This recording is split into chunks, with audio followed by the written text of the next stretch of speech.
Good morning, good afternoon, good evening, everyone, wherever you're at in the world. Welcome to Last Raps Baseball's old school radio broadcast featuring the San Diego Padres and the San Francisco Giants. Tonight, we are going to be bringing you this one here, as it'll be a battle of two ball clubs that sit exactly right on the same number of wins, as each of these clubs have 33 on the season. The Giants are currently one game back of the Padres, who have two less losses in the loss column.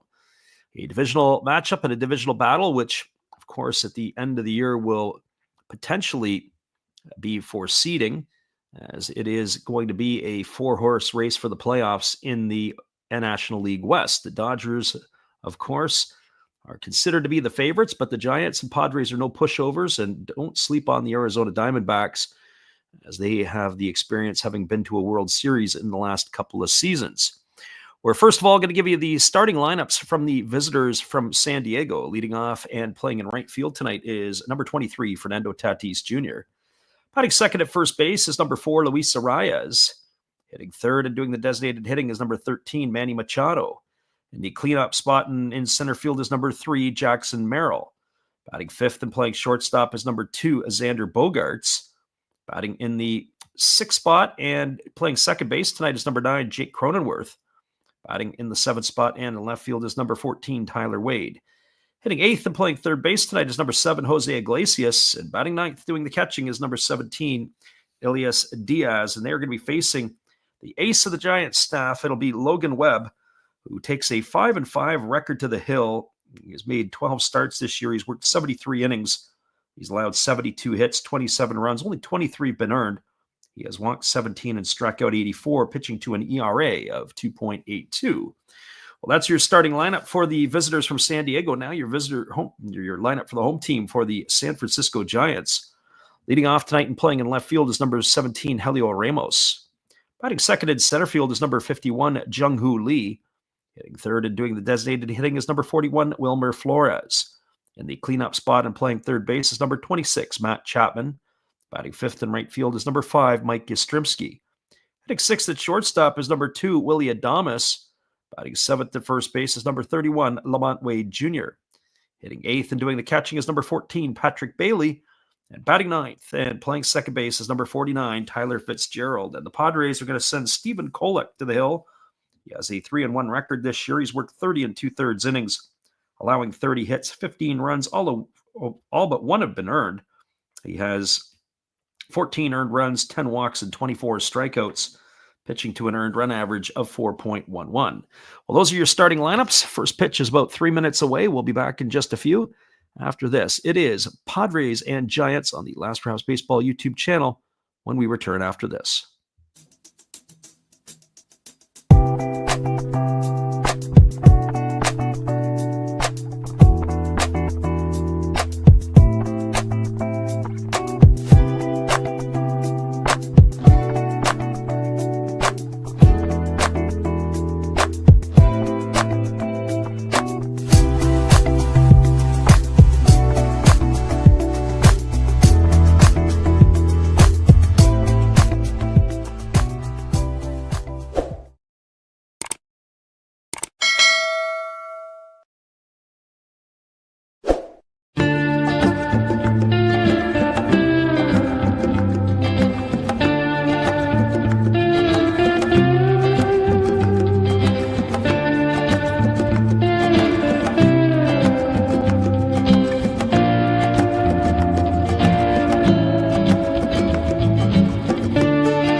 Welcome back, everybody. It is a cool evening by the bay in San Francisco, and it is at temperature right now at game time 60 degrees. It is clear.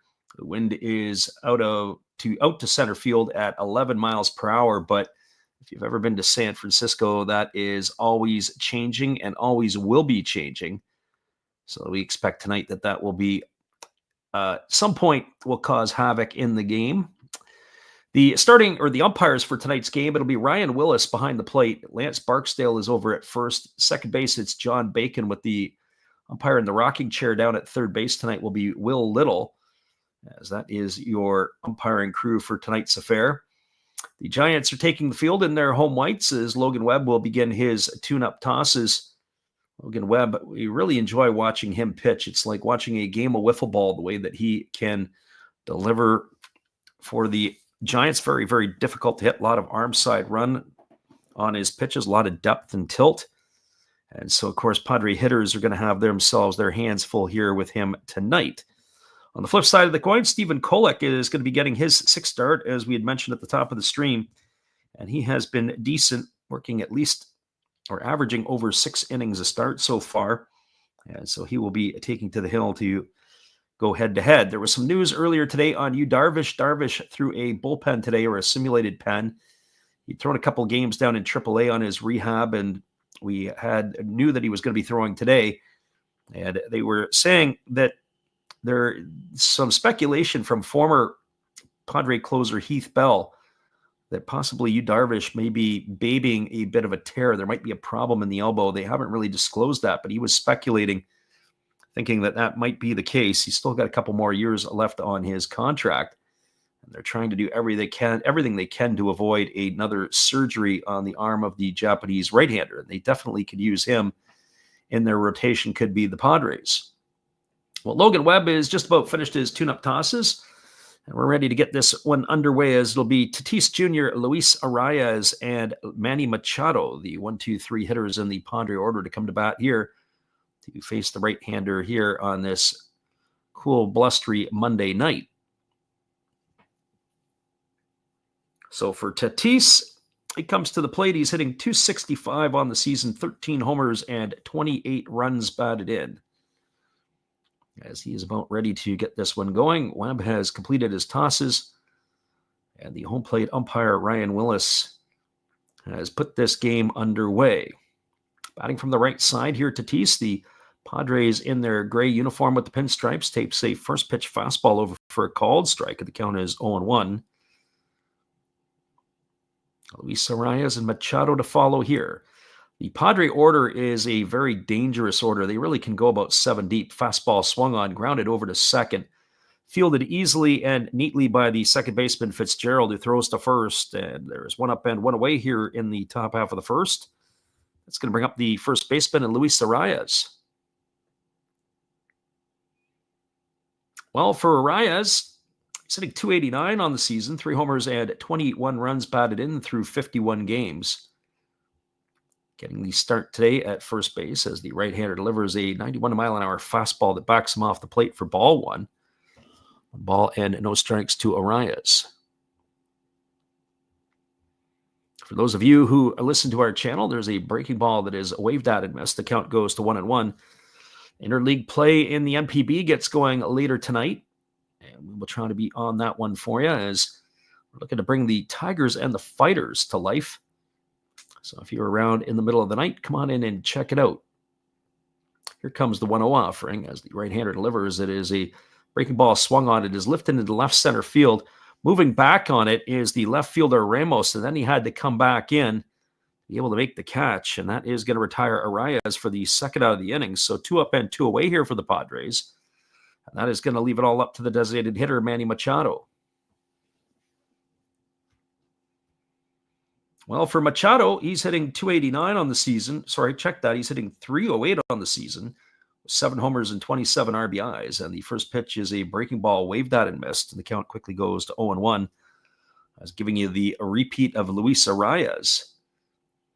Machado, through 57 games, has had himself a steady year. Although against the Blue Jays a couple of weeks ago, he did make 3 errors in 1 ball game, which is uncharacteristic for the usually steady third baseman of the Padres. As that breaking ball misses away, the count is 1-1. Webb rocks and delivers. There's a breaking ball waved at and missed, and now the count goes to 1-2. So 1 ball and 2 strikes to Machado.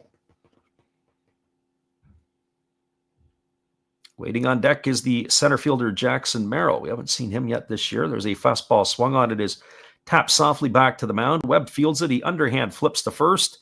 And that is going to do it as the Padres go quietly here in their half of the first inning. They go in order, no runs, no hits, no errors, and nobody left the board. We're through a half inning. It's the Padres, nothing, and the Giants coming to bat. Stay with us, everybody. We'll be back in just a few. It is the Last Raps Baseball YouTube channel, old school radio broadcast when we return after this.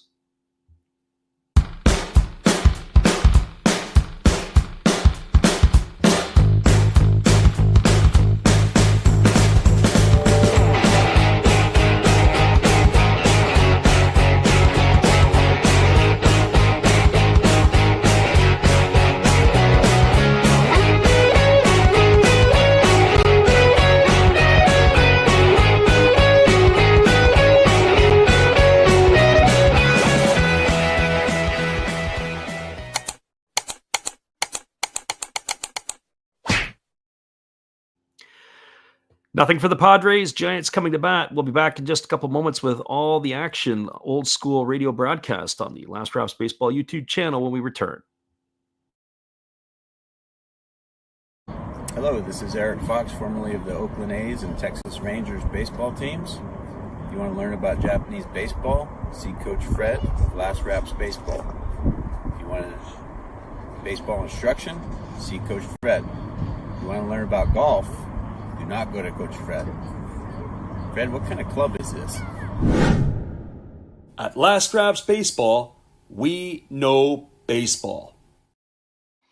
That's right. We know baseball, and we definitely know Eric Fox will be in the house here in another month or so, as we'll be looking to do ourselves up another one of those commercials. It is going to be Helio Ramos, Jung-Hoo Lee, and Wilmer Flores to come to bat for the Giants to face Stephen Kolek here in the bottom of the first.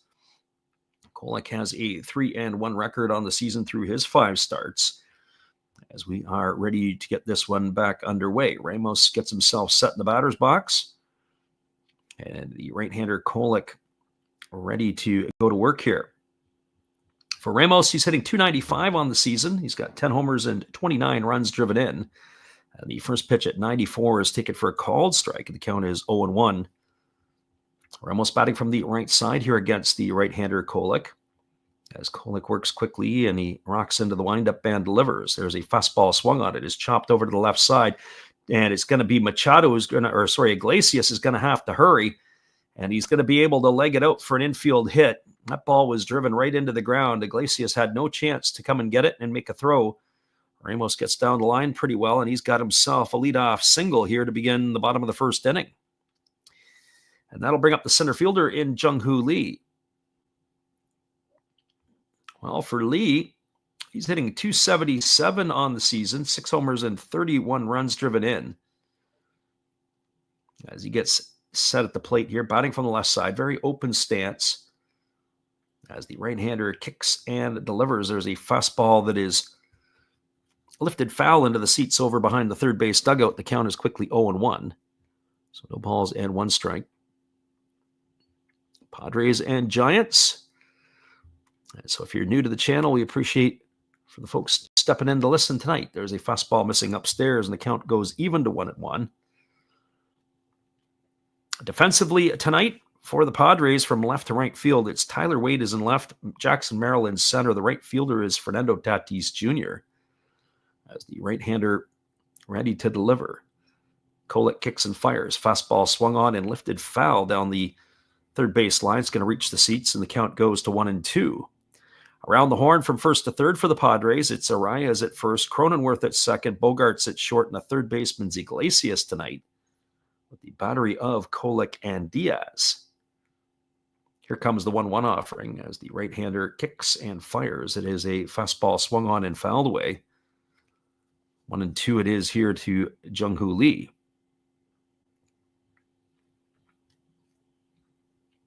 As we said, Giants are in their home white tonight. Traditionally, they got the number 4 patch. Everybody is wearing it today because of Lou Gehrig, the old Iron Horse, right across baseball. Both teams have it on their left side as there's a fastball that misses outside. The count goes to 2-2 on Lee.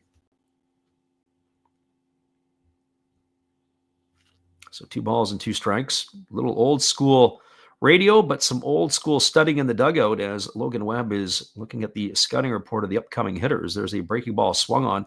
popped up into left center field. Coming in on it and to make the catch is Tyler Wade, and that is going to retire Lee for the first out of the inning.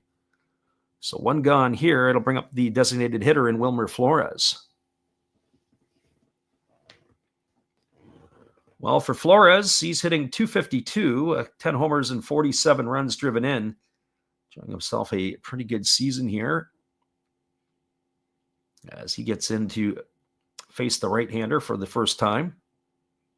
Saw the Giants last week a couple of times when they were playing the Tigers, as the right-hander Kolek delivers a first pitch breaking ball for a called strike, and the count is quickly 0-1. Giants have been playing some good baseball. Of course, they ran into the Tigers, who are playing even better right now. It's like they're going to be the first team to 40 wins in Major League Baseball tonight, as there's a fastball that is lifted foul on the first base side home plate. The count is 0-2, unless, of course, something goes absolutely crazy. The Tigers, last time I peeked in, had a 10-1 lead on the White Sox. Kerry Carpenter, flexing his muscle, had 3 home runs in that one. I think they were only halfway through the ball game, so they got a chance for more. Here's the pitch. Fastball swung on, grounded softly over to the right side. Fielded neatly by the second baseman, Cronenworth. His only play is to first. That's going to be a ground out, 4-3. He's in the books for the second out of the inning as Flores. Advancing to second will be Ramos, and that'll bring up the third baseman in Matt Chapman.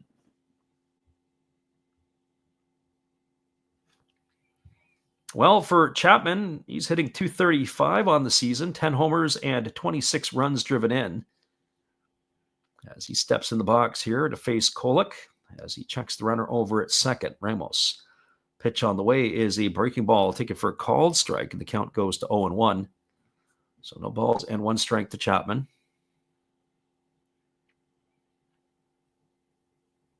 Chapman waiting here on the offering from Kolek as he checks the runner, now delivers. There's a fastball that just misses up and in. Count runs even to 1-1. So 1 ball and 1 strike. Again, the right-hander working himself into the set position. Checks that runner at second base. Here's the 1-1 offering. It's a fastball at 93 that backs Chapman off the plate, running the count to 2-1. Haven't really seen enough of Kolek. He was mostly exclusively used out of the bullpen last year. The Padres have stretched him out, and to this point, he has rewarded them by going 3-1 in his first 5 starts. So here comes the 1-1 offering as the right-hander delivers. It's a breaking ball that misses outside. Now 3 balls and 1 strike. So 1-1 offering. I've said sometimes I got to trust my own scoring, because sometimes when you're relying on the teams, they're sometimes a pitch or so behind. It's 3 balls and 1 strike to Chapman. Fastball swung on, grounded over to third. Iglesias fields it, moving to his left. He falls to the ground and he fires to first, and it's not going to be in time.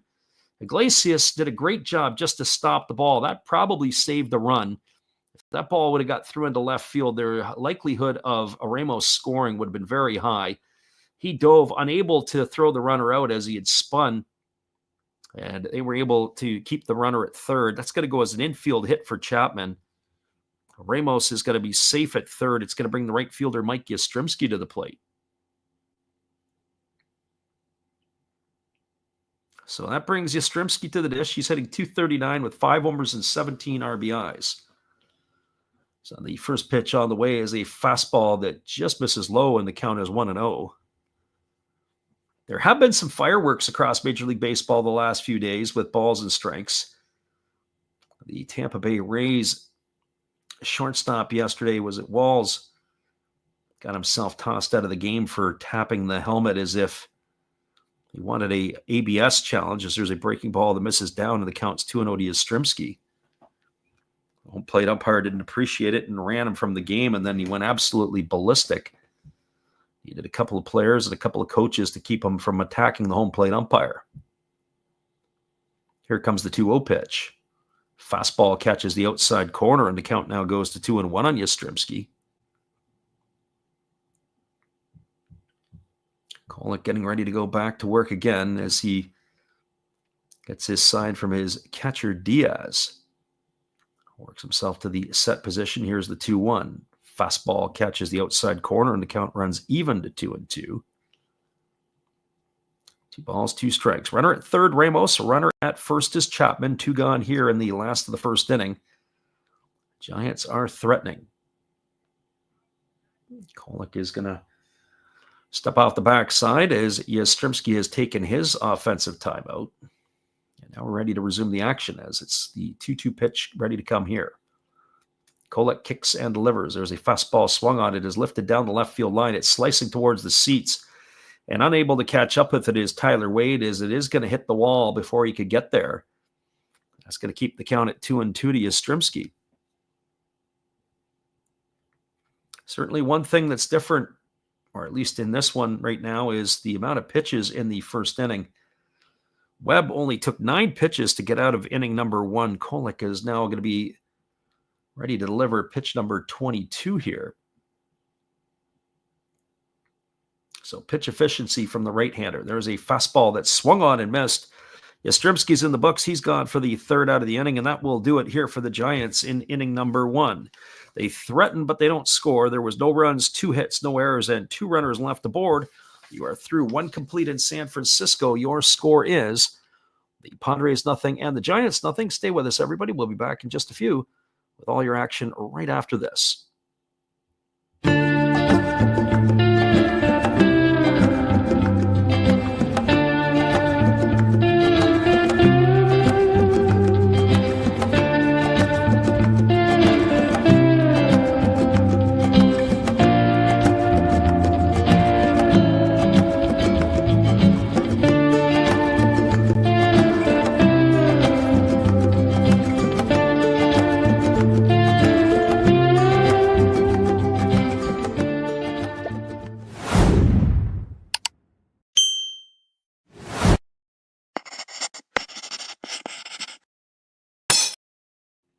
It is 0-0 as we move to the top of the second. We'll be back after this musical timeout.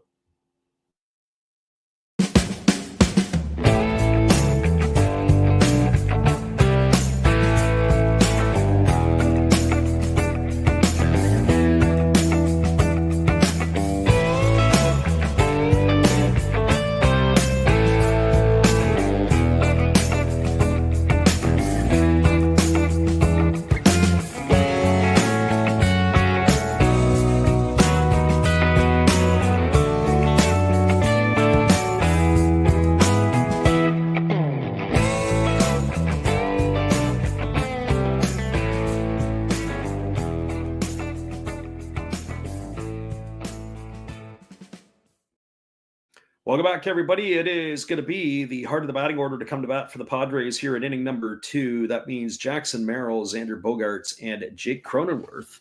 And the first pitch from Logan Webb on the way is a breaking ball that drops in for a called strike. The count's 0-1. Merrill hitting .331 on the year, 5 homers and 22 runs driven in. As the right-hander delivers a breaking ball that misses outside, and the count runs even to 1-1. Defensively tonight for the Giants from left to right field. Ramos is in left, Lee in center. Right field is Yastrzemski. As there's a breaking ball waved out and missed, and the count now runs to 1-2. Around the horn from first to third, it is Lamont Wade Jr. at first. At second is going to be Tyler Fitzgerald, with the shortstop Willie Adames and the third baseman Matt Chapman, as there's a fastball swung on and missed. And Merrill goes in the books for the first out of the inning, and that'll bring up the shortstop in Xander Bogaerts. Just finishing off the rest of the positions for the Giants, of course, the battery is of Logan Webb and Patrick Bailey. So 1 of the books, and that'll bring up Xander Bogaerts to the plate. The shortstop hitting .242 on the season, takes a first pitch fastball for a called strike, and the count is 0-1. Bogaerts has 3 homers and 21 runs driven in. Some of the players, especially the San Diego players, wearing the long sleeves tonight, as there's a breaking ball that misses down and away, and the count goes to 1-1. Always gets a little bit finicky as the sun starts to go down, the weather and the temperature starts to drop. It can be quite cool and clammy in San Francisco. Here's the pitch. There's a breaking ball swung on it. It's going to be grounded down the right field line. It's going to be extra bases. Racing over to the wall to get it is Yastrzemski, and cruising into second with a stand-up double is Bogaerts. So he's got himself aboard with a 1-out extra base hit. and that'll bring up the second baseman in Jake Cronenworth. And we welcome our friend Gracie Lynn into the house. She's been watching her fair share at college baseball. She says, you've missed the most amazing weekend of baseball she's ever witnessed in her life. Yeah, definitely the college baseball scene is pretty good. I guess we're going to have to wait and see what happens tonight if there's any more upsets. There was a fastball swung on and fouled away, and the count is 0-1. I think all eyes will be on that Little Rock LSU game a little bit later, as the loser will go home, and maybe Little Rock, Arkansas will be able to punch their ticket into a super regional. There's a fastball swung on. It is grounded right back off the pitcher Webb, and they're not going to be able to get anybody as it trickled off into the 4-hole. And then it was fielded by the first baseman, Lamont Wade Jr. But they're going to have to get the trainer to come out and have a look at Webb. So it's going to be a base hit as Cronenworth played pinball with the pitcher. Advancing to third is Bogarts. We're going to have ourselves a little injury timeout here as Webb will be attended to. Gracie Lynn said that Murray State has knocked out Ole Miss and is going to a super regional. That's pretty impressive as well. And University of Texas San Antonio knocking out Texas is also pretty impressive. And so here's the first pitch. It is a breaking ball taken for a called strike. The count is 0-1 to Tyler Wade. Wade hitting .246, no homers and 6 RBIs, batting here with 1 out and the runners on the corners. He's got himself a very open stance, batting from the left side, and the pitch on the way is a breaking ball that just misses outside. And the count is 1-1 to Wade. NCAA baseball, great time to be a part of that. I always like to go to Omaha one year to see the finals as they throw over to first base. It's changed a little bit over the years. Now they have the best of 3 final. But it would be pretty cool to see some of that. I'm not sure. I think it was Clemson, the Clemson crowd, or the way that they had it where they're warming up in the bullpen. I don't know if you saw the other day, and they're right on top of the pitcher. Not sure I necessarily like that. There's a breaking ball that misses outside, and the count is 2-1. I mean, you got to have a little bit of space, and the crowd certainly can be, at the best of times, sometimes obnoxious at college games, which is fine. But just the fact that they're right there beside them, you're literally within arm's reach. As that breaking ball misses down, the count goes to 3-1 on Wade. I don't know if that's necessarily the best environment just in general for everybody and could lead to potential problems. Here's the 3-1. Breaking ball taken for a called strike. The count goes to 3-2. I often say, I know the college players, well, they never used to be paid. They used to be considered still amateur athletes. Put them in that type of environment. Not even the pros don't take that kind of abuse. There's a fastball swung on and missed. Off to the races goes Cronenworth, and it's going to be a strike him out, throw him out. Wade has gone on strikes for the second out of the inning, and Cronenworth is going to be caught stealing. It's going to go in the books 2-6 for the third putout, and that's going to do it here for the Padres in their half for the second. Well, they threatened but don't score. There was no runs, 2 hits, no errors, and 1 left aboard. Your score as we move to the bottom of the second inning, it is the Padres 0 and the Giants 0. Stay with us, everybody. We'll be back in just a couple moments after this with all the action on the Last Raps Baseball YouTube channel.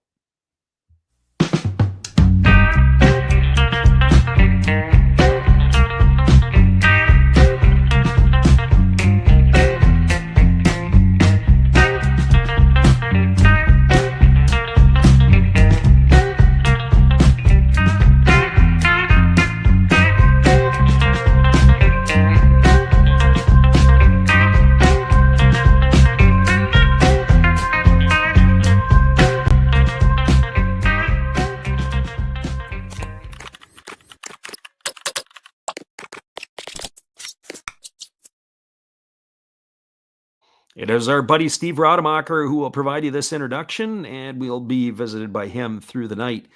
We'll be right back after this. 0-0 as we move to the bottom of the second. This is Steve Rademacher, and I'd like to introduce you to my channel if you haven't seen it before. These are all the things I enjoy, sports, autographs, relics, non-sports Hall of Famers, pseudo-sports, Star Wars. That's my channel name and my name, and I would really appreciate it if you would come check me out and maybe even subscribe if you like it. Thank you for that for now, and back to your ball game. Thank you, Steve, and the support you give to our channel after the game. Be sure to go check out Steve Rademacher. It is old school radio broadcast style on the Last Raps Baseball YouTube channel. Coming to bat for the Giants here in the bottom half of inning number 2. It'll be the 6, 7, and 8 hitters, Willie Adames, Lamont Wade Jr., and Patrick Bailey, to face Stephen Kolek, who threw 22 pitches in his first inning of work. And the first pitch is a fastball that backs Adames off the plate, and the count goes to 1-0. Adames hitting .208 on the year with 5 homers and 25 RBIs. As the right-hander Kolek rocks himself into the windup and delivers, there's a fastball that's taken inside, and the count goes to 2-0. Gracie Lynn says she's going to tap out. She's going to be back within the hour. And you know what that means? If she's leaving us early, then that means all kinds of scoring is going to take place. God is great, says no Japanese game. We're going to try to do the Fighters and the Tigers late night tonight in interleague play, as there's a fastball taken for a called strike, and the count goes to 2-1. Just has to see how much sleep we can get. If we get ourselves a nap, then we would do it. They're calling for the Northern Lights to be in view, so that possibly might be the case tonight, as that fastball backs Adames off the plate, and the count goes to 3-1. So 3 balls and 1 strike. But we'll be here waiting for you, Gracie Lynn. Appreciate you for popping in, as you always do. So here comes the 3-1 pitch, and there's a fastball taken for a called strike. Adames didn't like that, as now it runs full to the shortstop of the Giants. And now Adames has taken his offensive timeout. I was wondering why we were getting multiple views on the counts. Depending on what scoreboard you look at, one is ahead of the other. And that is why it is a little bit different. 3 balls and 2 strikes it is to the right-handed hitting shortstop. There's a fastball that misses upstairs. It's going to be ball 4, and that's going to be the first walk issued tonight by Kolek. That'll bring up the first baseman and Lamont Wade Jr.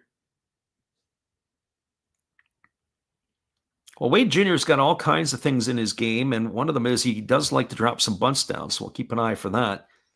Only batting .167 on the year with a homer and 15 runs batted in, but I have to say I wonder at what point in time that the Giants may be looking at another direction at first base, as there's a fastball taken for a called strike at the knees. Count is 0-1.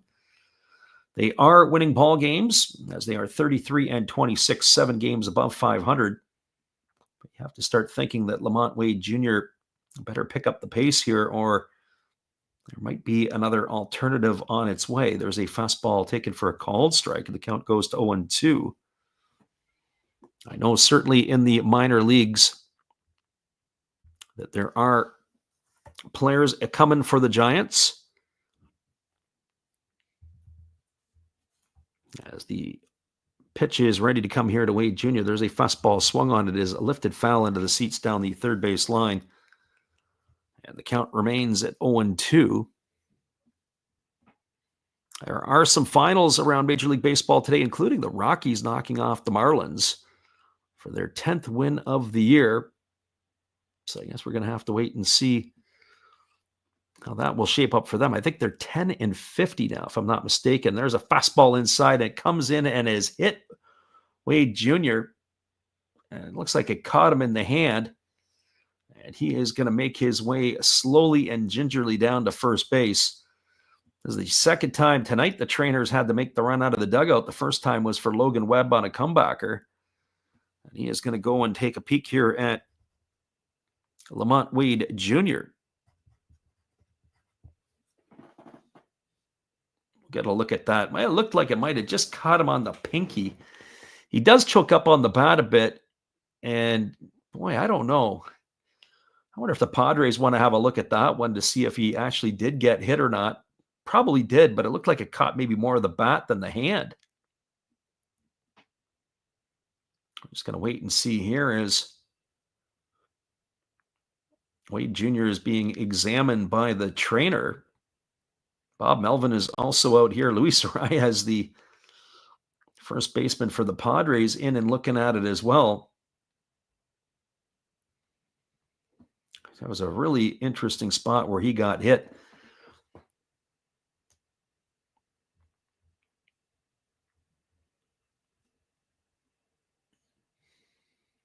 As we still continue to have this discussion, as Wade Jr. tended to by the trainer, we did see that they updated the prospects on ESPN. Updated, I think it was Kylie McDaniel, who's a well-respected one-time former scout who does write for ESPN. And they were saying that it was going to be a different look across the top 10 for everybody. But if you're interested, the Giants prospects we were looking at earlier today, as we were about ready to resume the action, the Giants prospects, it is a first baseman, Bryce Eldridge, who is considered their number one prospect. As the first pitch is a breaking ball waved at and missed by Patrick Bailey, and the count's 0-1. So in some ways, Lamont Wade Jr. keeping the seat warm for Bryce Eldridge. There's no sense in going out and getting somebody until he is ready. One would have to think that's not going to be that far away. As the right-hander delivers, there's a squaring to bunt. They throw down to second base as Adames almost got too far off the bag, and he goes back feet first. But Patrick Bailey, who's at the plate here, was squaring to bunt. Now they're going to see if they're going to take a look at this as Mike Schilt. And Schilt wants to have a look at it. They're going to go and have a peek at this. We're going to look at it again. Oh, boy. The tag was high. If it was old school baseball, you'd have to say that he is probably out. But I think what's interesting here is the tag is applied by Bogaerts, and he may have had it in time. But the other piece is it looked like the foot of Bailey may have come up off the base. So they're going to go to the war room in New York and take a look and see if they can make a definitive judgment. Regardless, the pitch to Bailey was a ball because even though he squared the bunt, the pitch had been taken for a ball. Adames crouching at second base. I don't think he's going to have good news. I think they're going to go up with the right hand here. We'll have to wait and see the official view from, or the official report from New York, but the angles that we've seen here, tag was high, and that's why I said if it was old school baseball, he probably is going to be safe. The tag is usually, if it's up that high, they don't usually give it to him. But that's where it is. I think his foot's going to come off the base, the lead foot, the right foot. And when the foot comes out the base, the tag is still have been applied. So here comes Lance Barksdale, and they're not going to do it. They're calling him safe, and that is going to cost the Padres a challenge. Oh, boy, they must have saw something different than we did. It looked like that maybe it was Adames who had come off the bag and they kept the tag on him, but New York sees something different. It'll be the count at 1-1 here. So Mike Schilt will lose the challenge, and San Diego will be out of challenges for the rest of the game tonight. All-star games and playoffs, you get 2 challenges, but not in the regular season. Again, Bailey squares to bunt. He takes that one down for a ball, and the count is 2-1. So 2 balls and 1 strike.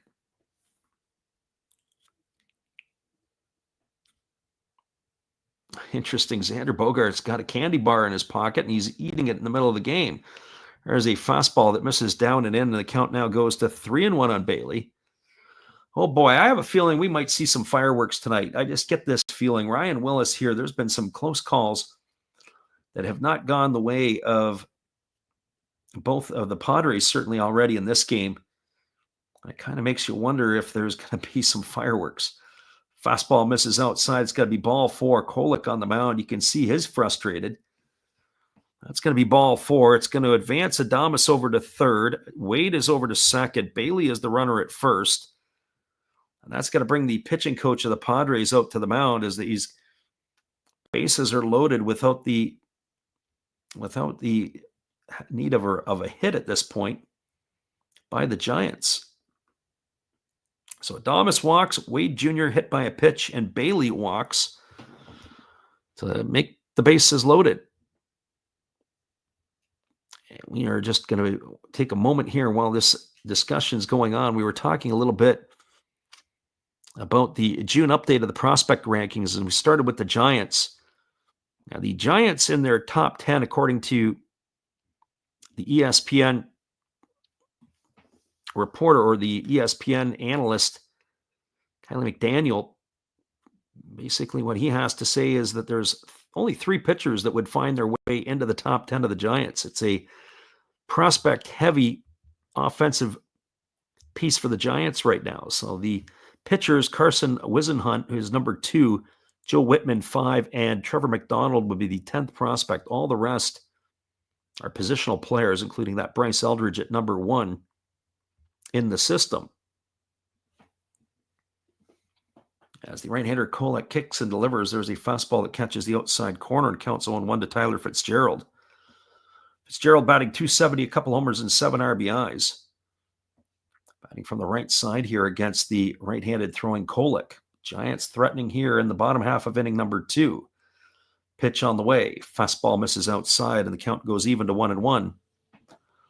Padres on the other side, they have a couple of high-profile international signings. Leo DeVries, the shortstop, is considered number 1, and the catcher Ethan Salas, number 2 in their system. They've been making noise early and often. There's a fastball swung on, grounded softly over to third. Iglesias comes home. He throws it to Diaz to get the force at the plate. That's going to retire Adames on a fielder's choice, 5-2 on the putout. He's gone for the first out of the inning. Wade advances to third, Bailey to second, Fitzgerald safe at first on the fielder's choice. And it's now going to bring up the left fielder in Helio Ramos. And for Ramos, well, he is 1 for 1 tonight. He's got a single in his only trip. Batting .299 now with the 10 homers and 29 runs batted in. He was left stranded at third in the first inning. So Padres looking to try to wiggle their way out of another mess. Here's the pitch. Fastball swung on. It is lifted down the right field line, but it's going to slice into the seats right over by the Bank of America sign. And that runs the count quickly to 0-1 on Ramos. So no balls and 1 strike. Kolek here holding at the belt, and he kicks and delivers. There's a fastball swung on. Another one grounded over to third. Fielded by Iglesias. He goes to second for 1. Back to first, and it's a double play. Ramos doesn't like it. His arms are flapping like a seagull. I don't know if they're going to take a look at it. It doesn't look like it here as they were able to turn 2. We're going to wait and see. Bob Melvin says nope, and we're going to commercial as it is a ground out 5-4-3. We'll be right back in just a couple moments. Nothing as we are moving to the top of the third inning. Here is our friend Matt Hollis. Well, you've got to have an ace in the hole, a little secret that nobody knows. Life is a gamble, a game we all play, but you've got to save something for a rainy day. You've got to learn to play your cards right if you expect to win in life. Don't put it all on the line for just one roll. You've got to have an ace in the hole.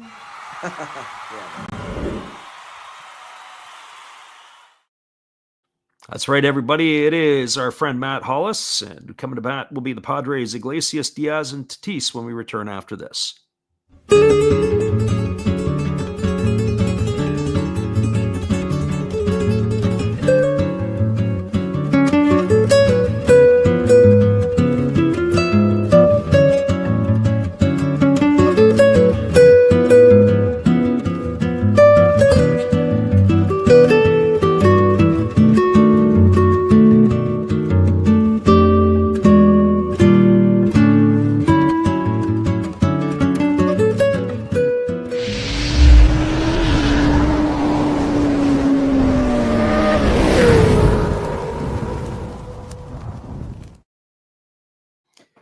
Welcome back, everybody. It is Old School Radio broadcast on the Last Raps Baseball YouTube channel. Coming to bat will be Jose Iglesias, Elias Diaz, and Fernando Tatis Jr.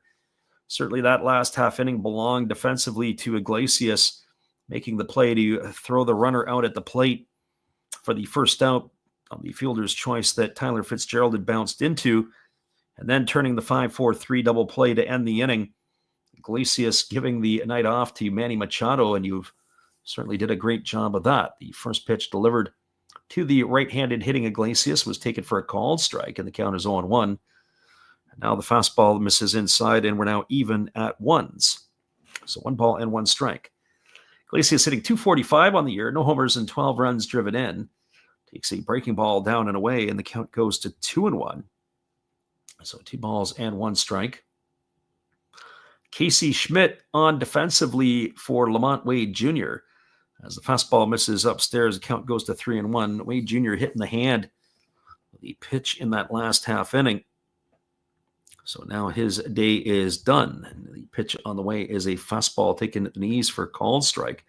It's now 3-2 to Iglesias. So keep an eye on Lamont Wade Jr. going to the injured list. After that, there's a fastball swung on, grounded over to first. Schmidt tested right away, makes the play, and he's going to win the race to the bag by himself. That's going to go down as a ground out to 3 for the first out of the inning. Bring up the catcher in Elias Diaz. We were talking a little bit about that, about how how Lamont Wade Jr. kind of has to get it going, as he has found it difficult. Well, certainly time now on the injured list. Give him a chance to hopefully reset himself, as there's a first pitch fastball taken for a called strike. Count as quickly 0-1 to Diaz. Diaz hitting .220 on the year, and there's a fastball that comes inside. And did it hit him? It looked like it, or was it going to be a strike? Because it looked like he was starting his swing. Logan Webb, I'm just going to wait to see on that. Bob Melvin is giving some, definitely giving the umpires a lot of earful here. We're going to look at this again. I thought it hit him on the hand, but it looked like it came under. It looked like it got him on the forearm. I guess the only question was he swinging? You know, we got the Padre trainer out. So guys have been getting plunked here tonight. We've got Lamont Wade Jr. in the last half inning, and now the catcher Elias Diaz here in this half inning. And Logan Webb was hit by a comebacker in the first, so the trainers for both teams have had a steady path to the infield tonight. And with a little bit of a wry smile, Mike Schilt will walk off, and Diaz is going to stay in the game, and he gets a pat on the back from his opponent, Casey Schmidt. So he is aboard. That'll bring up the top of the order in Fernando Tatis Jr. So each club has now had a batter hit by a pitch. And Tatis stands in here ready to get the offering from the right-hander Webb. And there's a first pitch fastball that swung on and fouled away, and the count is quickly 0-1. Tatis 0 for 1 tonight, grounded to second his first trip up.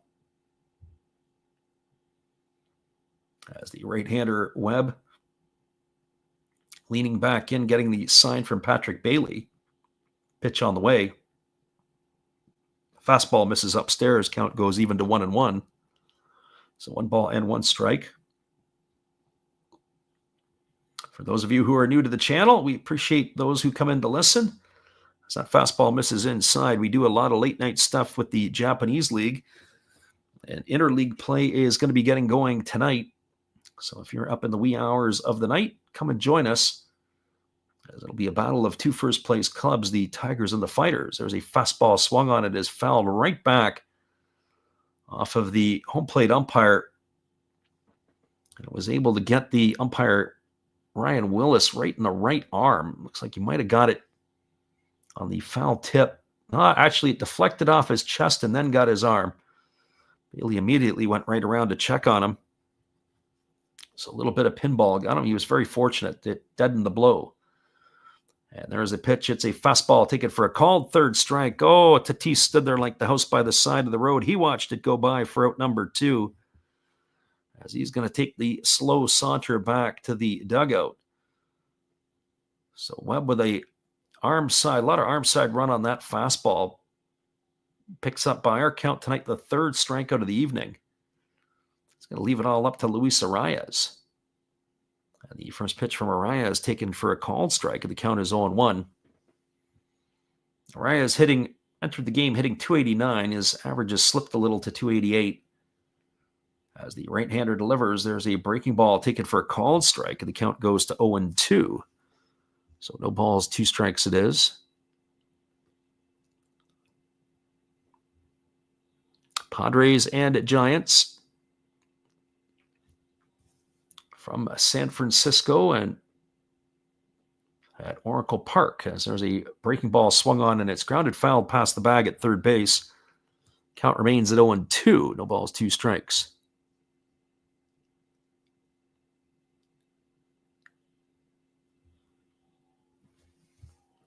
So no balls, 2 strikes it is to Arias. As the pitch is on the way, there's a fastball swung on, grounded past the diving Schmidt at first base into right field. Rounding second and heading to third is Diaz, and he's going to stay there as the catcher is going to be held up. Arias is going to get himself a double, and that's going to put Padres at second and third and bring Manny Machado to the plate. There's been all kinds of base runners since the top half of the first inning for both of these ball clubs, and nobody has anything yet to show for it. But Arias with a double down the right field line and putting 2 runners in scoring position for Manny Machado.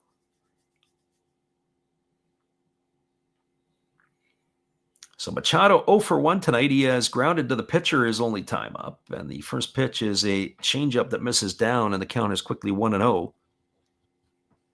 We were talking a little earlier about the prospects of the Padres. And certainly the first 2, DeVries and Salas, and then it starts to wane a bit after that. They've got an even distribution, as many pitchers as they do positional players. One of my favorite names in the order is a left-handed pitcher there who is third on the prospect list. His name is Cash Mayfield. It's 2 balls and no strikes here to Machado. Anytime you see somebody named Cash, it makes you wonder what the parents were thinking. Here's the pitch. Breaking ball misses outside. It's going to be 3-0. They might as well just put that last finger up and avoid pitching to Machado altogether. And just bring up Jackson Merrill to the plate. There's the pitch. It is a fastball taken for a called strike. Machado started his way down to first base. He dropped the bat. And the right hand of the umpire, Ryan Willis, as I said before, the Padres not necessarily happy with the balls and strikes, and that would have been one of them. It looked like it was well off the inside corner. But that's going to bring Machado back to the dish. 3 balls and 1 strike. So Webb shaking his sign off from Patrick Bailey. Here's the pitch. Breaking ball swung on. This one's going to be popped up, and it's over on the right side of the infield. It's playable. Camping out underneath it is Fitzgerald. He's there to make the catch. And that is going to do it here, as Machado is going to be gone for the 3rd out of the inning. So his body language says it all. He wasn't very happy, as that will end the inning here. He thought he had ball 4. No runs in the inning. There was a hit. There was no errors and 2 runners left aboard. We're now to the bottom of the 3rd inning. Your score is the Padres 0 and the Giants 0. Stay with us, everybody. We'll be back in just a little bit with all the action right after this.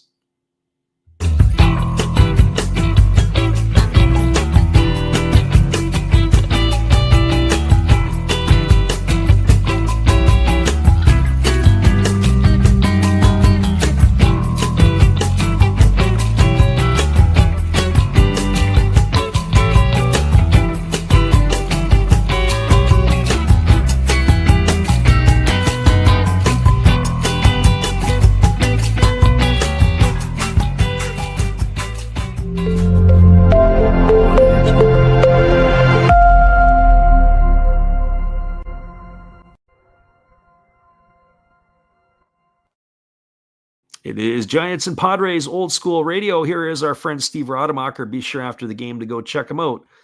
Let him know Last Raps Baseball sent you. Oh, hello. Oh, hey. Yep.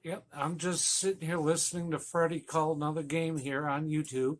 Oh, yeah, going really good. He's calling a great game. Really exciting. Lots of stuff going on. You're lucky it's commercial break right now. I got a second. Oh, yeah, of course, I'm having a cold one. Oh, yeah, got plenty of videos coming up this week. You should stop in, check them out, leave a like, tell other people. But Freddie's coming back. I got to go catch the game. I will check in with you later. You have a good night, buddy. Bye. Welcome back, everybody. We are moving to the last half of the third inning. It'll be Jung-Hoo Lee, Wilmer Flores, and Matt Chapman to face the starter Stephen Kolek. The first pitch delivered to Lee is a fastball that misses outside for ball one. Count is 1-0. 42 pitches through the first two innings for the Padre right-hander who rocks and delivers. There's another fastball that just misses outside, and the count is 2-0. As we said, we're predicting fireworks here because the Padres pitchers, or the pitcher here, Kolek, has not been getting some of the pitches. And then, of course, in that last half inning, with Manny Machado getting hauled back as that fastball is taken for a called strike, as he did feel like he had ball four with his name on it. But unfortunately, the right hand of the umpire, Ryan Willis, brought him back. Fastball misses upstairs. It's now 3-1. No runs, 3 hits, no errors for the Padres. No runs, 2 hits, no errors for the Giants so far in this one. Both teams yet to find the scoreboard, but they have been all over the base paths as the pitch on the way. That is a fastball taken for a called strike. And now Jung-Hoo Lee starts to make his way down to first base, is brought back by the right hand of the home plate umpire. So 3-2 it is. Again, the right-hander rocks and delivers. There's a fastball swung on its grounded foul just past the first base dugout. And the count is going to remain at 3-2 to Lee. Yet for all the pitches that Kolek has thrown here in the first couple innings plus, it's only the second time tonight that he's gone full to a hitter, as the 3-2 is on the way. There is a fastball taken for a called third strike. Lee was again on his way to first base. The arm of the umpire is going to brighten him back for the first out of the inning. That'll bring up Wilmer Flores. Well, for Flores, he is officially 0 for 1 tonight. He grounded out to second his first time up. Batting from the right side here against Kolek. As the pitch is on the way, it's a fastball that misses upstairs, and the count is 1-0. There are some finals across Major League Baseball. In fact, there's 4 of them that are in. There are 2 games currently in progress. As the right-hander delivers, there is a fastball taken for a called strike. It's now even at 1-1. Milwaukee Brewers went into Cincinnati, and behind Aaron Savelli, who got his first win of the year, beat Brady Singer. 3-2 Brewers over the Reds. As the pitch is on the way, it's a fastball that comes inside, and it has also hit the batter here. This is another batter that's been hit. So Wilmer Flores on the hands. I'm going to have to wait and see here. The bat ended up flying out of his hands. And now finally he is letting them have it. I wonder if any of this had to do, we saw some sign stealing the last time these two teams got together. The sign stealing Patrick Bailey was flashing some signals back to the hitters when Nick Pivetta was on the mound for the Padres, but it is going to be yet another hit batter. So we got all kinds of tensions heating up here. And this is only game 1 of the series. So Monday night fights in San Francisco. Well, stay tuned here because the third batter of the game to be clunked, he got it on the hand as well. Flores, who's having himself a pretty good season this year, would be very, very, very detrimental to the Giants. And of course, Kolek is all apologies. The umpires are now getting together. I wonder if they're going to start to issue warnings here to both teams. I don't think it's quite got there yet. I'd be disappointed if they did. They are discussing 3 hit batters here in 3 innings. We're going to see if Lance Barksdale is going to do that or not. The home plate umpire, Wells, we're going to see if both teams have been warned here. Wells is going over towards the first base dugout. So it looks like he's going to talk to Mike Schilt here. By all intentions, that means that warnings have been issued here. Jake Cronenworth not really happy as he's having a conversation with the second base umpire, John Bacon. Schilt in a discussion here. And now the crew chief, Lance Barksdale, has come over to calm the San Diego dugout down, as the discussion is going to continue with Mike Schilt. So both of these two teams a little bit heated. That brings Matt Chapman to the plate with the runner at first. And Chapman, who is 1 for 1 tonight. Getting back to the scores from around Major League Baseball, Angels knocked off the Red Sox tonight 7-6, and now it looks like the warning has been issued to the San Francisco dugout as well. Bob Melvin with a wry smile. So I guess both teams now have been officially warned. Ryan Zefferjohn got the win for the Angels. He goes to 3-1. Fitz takes the loss. He's 0-3. Kenley Jansen with his 12th save. And a rare sighting tonight, the Rockies knocked off the Marlins 6-4. Marquez gets his second win of the year. They go to 10-50. So look out, the Rockies are hot. Here's the first pitch on the way. It is a fastball taken for a called strike. The count is 0-1 to Chapman. The other final in Major League Baseball, the Tigers laid it to the White Sox tonight, 13-1. As there's a breaking ball missing down and away, Jack Flaherty gets his 4th win of the year against 6 losses. Cannon takes the loss. He's 2-7. I don't know if he hit another one, but certainly 3 bombs tonight for Kerry Carpenter at the time when we peeked in. As the pitch on the way is a fastball that misses inside, and the count now goes to 2-1 on Chapman. Other games that are going on, Twins have a 6-0 lead over the Athletics. That is in the bottom of the second inning, and the Mets and the Dodgers are 1-0 in Los Angeles. Mets have got the early lead in that one. There's a fastball swung on and grounded foul over on the first base side. The count goes to 2-2.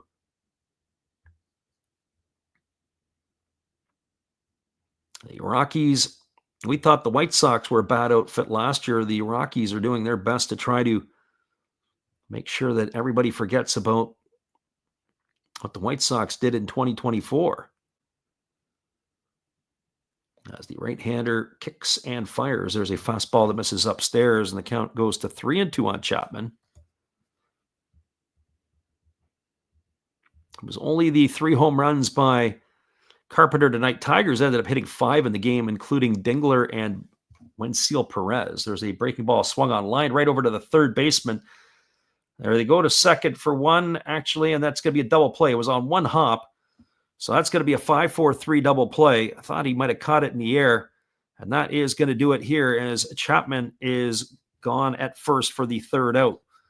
Well, they get a runner on the hit by pitch, but they go with the unconventional 1-2-3. No runs, no hits, no errors, nobody left aboard. 3rd of the game is complete. Both teams have been warned, and we'll be back in just a couple moments with all the action. I have a feeling this series is just about to heat up. We'll be right back after this. Our friend Joe Mansman in here tonight. We appreciate you for popping in here, Joe. We'll be back in just a few. Good evening, ladies and gentlemen. Namaste. Hey, I hope you guys have been enjoying the game. My name is Hollis. I've got a YouTube channel called Another Hollis Build. I love baseball cards. I open up brand new product for you guys. I open up old stuff. I do breaks. I do auctions. All kinds of stuff concerning baseball. I'm Friars faithful, Padres to the end. I also love Garbage Pail Kids and my animals. I have a ton of animals. It's like a mini petting zoo here around my house. I also love my city. San Diego, baby. I'll take you all around the city and show you what's up. If you guys dig stuff like that, cruise on over and check it out. It's Another Hollis Build. If you dig it, subscribe. I'd really appreciate to have more follow me along on the journey. Hey, either way, you guys have a wonderful day or a beautiful, beautiful evening. No matter which one it is, make sure that you make it great, my friends. Big up Last Raps Baseball. Yeah, Freddie, let's go. One love and peace. Yeah, man.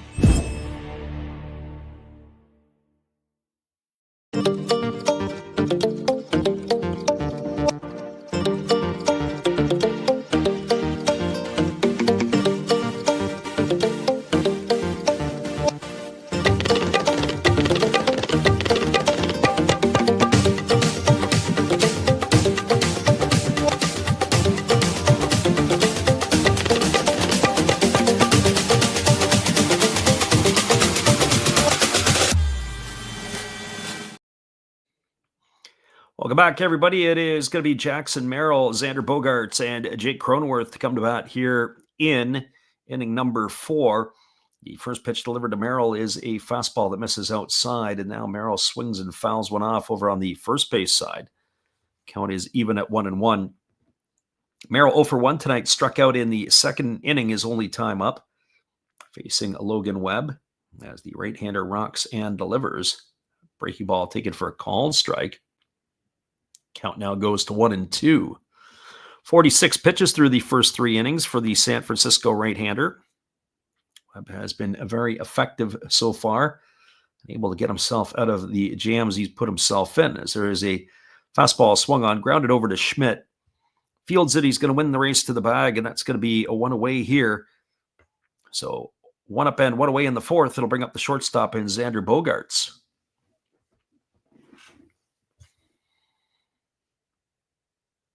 So Bogaerts, 1 for 1 today. He doubled his first time up, but he was left stranded in the second inning. Both of these clubs have had some base runners, as there's a breaking ball waved at and missed. The count is 0-1, but are yet to open up the scoring. So no balls and 1 strike to Bogaerts, as the pitch is a changeup swung on and tap foul on the first base side of home plate. Now the count goes to 0-2. For those of you who are listening in for the first time, we are partial to no one, really. We do have our friends from San Diego that listen in, our friends from San Francisco, but we try to call this game neutral, as we are a fan of neither team. And there's a fastball swung on and missed. And Bogaerts is in the books for the second out of the inning. So 2 up and 2 away. It's going to leave it all up to the second baseman and Jake Cronenworth. Padres went in order in the first inning, 1-2-3. Giants went unconventionally in order, 1-2-3 in the third, as Flores was hit by a pitch but erased in a double play. Everything else, there's been runners in every other inning, as there's a breaking ball taken for a called strike. The count is 0-1 to Cronenworth.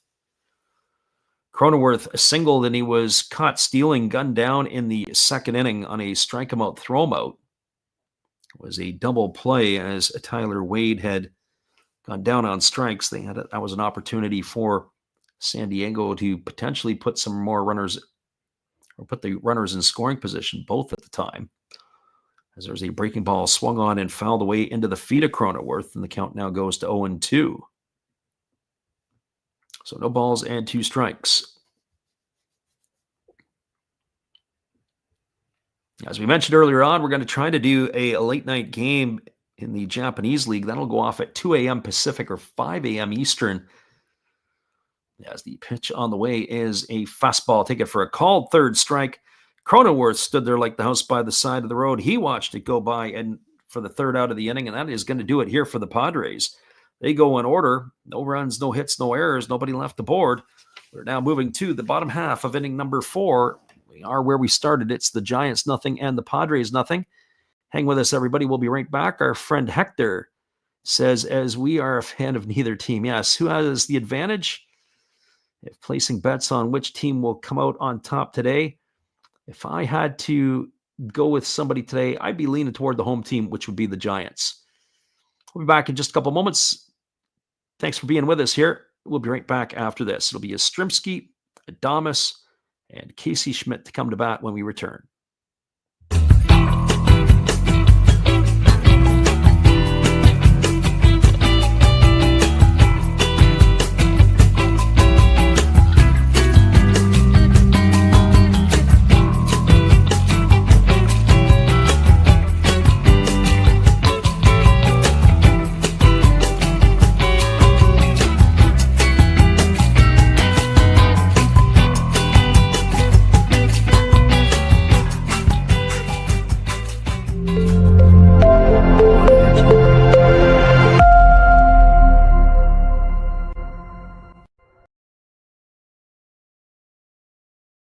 Hello, this is Eric Fox, formerly of the Oakland A's and Texas Rangers baseball teams.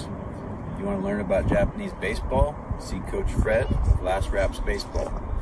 If you want baseball instruction, see Coach Fred.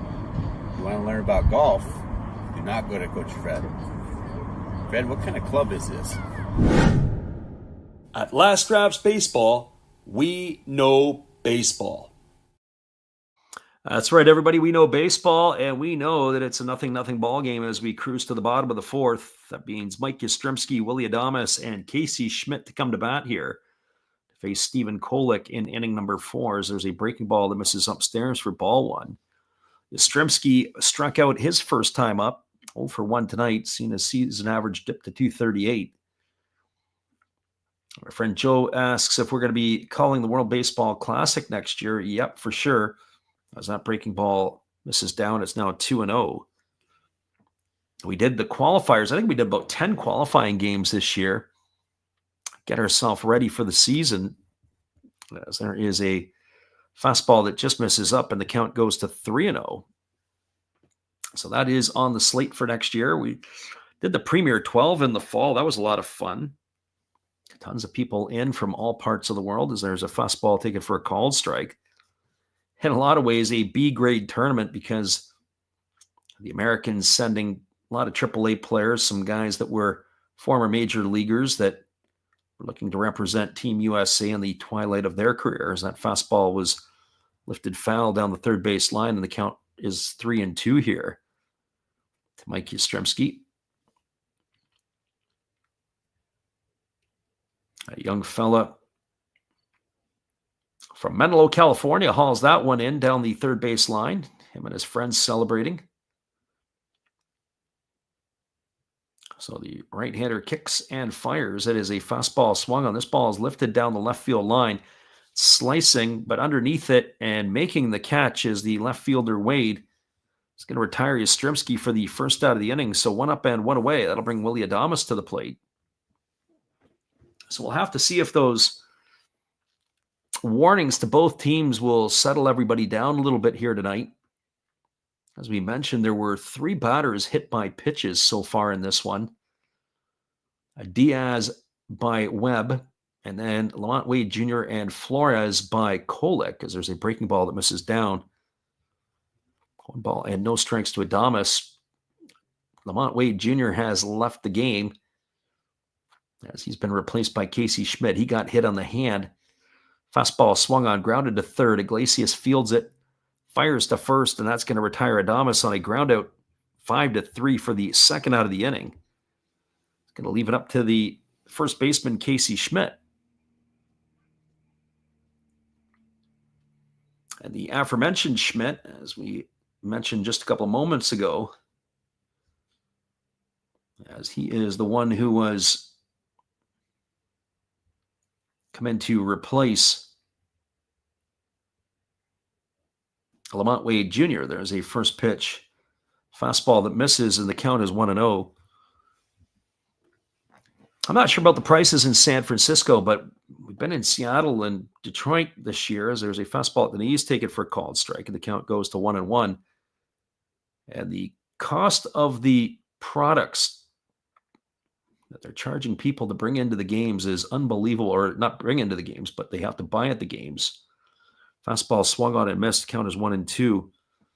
$17 in Seattle for a beer. That's crazy. For 1 beer. Other prices, including for a slice of pizza, you were looking at like $10 or $12 for a slice of pie. There's a fastball swung on, grounded to short. Fielded by Bogaerts, he fires to first, and Schmidt's retired on a ground out, 6-3 for the third out of the inning. I'll come back and talk about the sticker shock in just a few, but we are now through 4 complete. It is the Padres 0 and the Giants 0. Hang out with us, everybody. We'll be back in a few. Our friend Hector, if he's still here, appreciate you for hanging in here with us. We'll be back after this from our friend Steve Rademacher. Hello, guys. Thank you for joining Freddie here on his baseball game. And I'm Steve Rademacher, and my channel is really all about everybody, including all my international friends. We have such stuff as non-sport packs from Canada, the OP Cheese. We have the Greek Freak.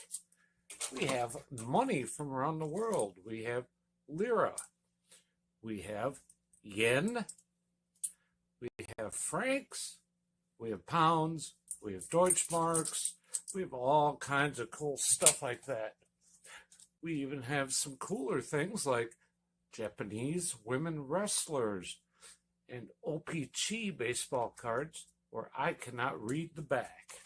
We even have unopened material like the royal family, I know it's backwards, from London, England. Thank you for watching. Back to Freddie. Welcome back, everybody. It is going to be Tyler Wade, Jose Iglesias, and Elias Diaz to come to bat, but we're just going to take this other 30-second timeout and be right back with all the action right after this. It is the Padres coming to bat in the top of the fifth inning when we return.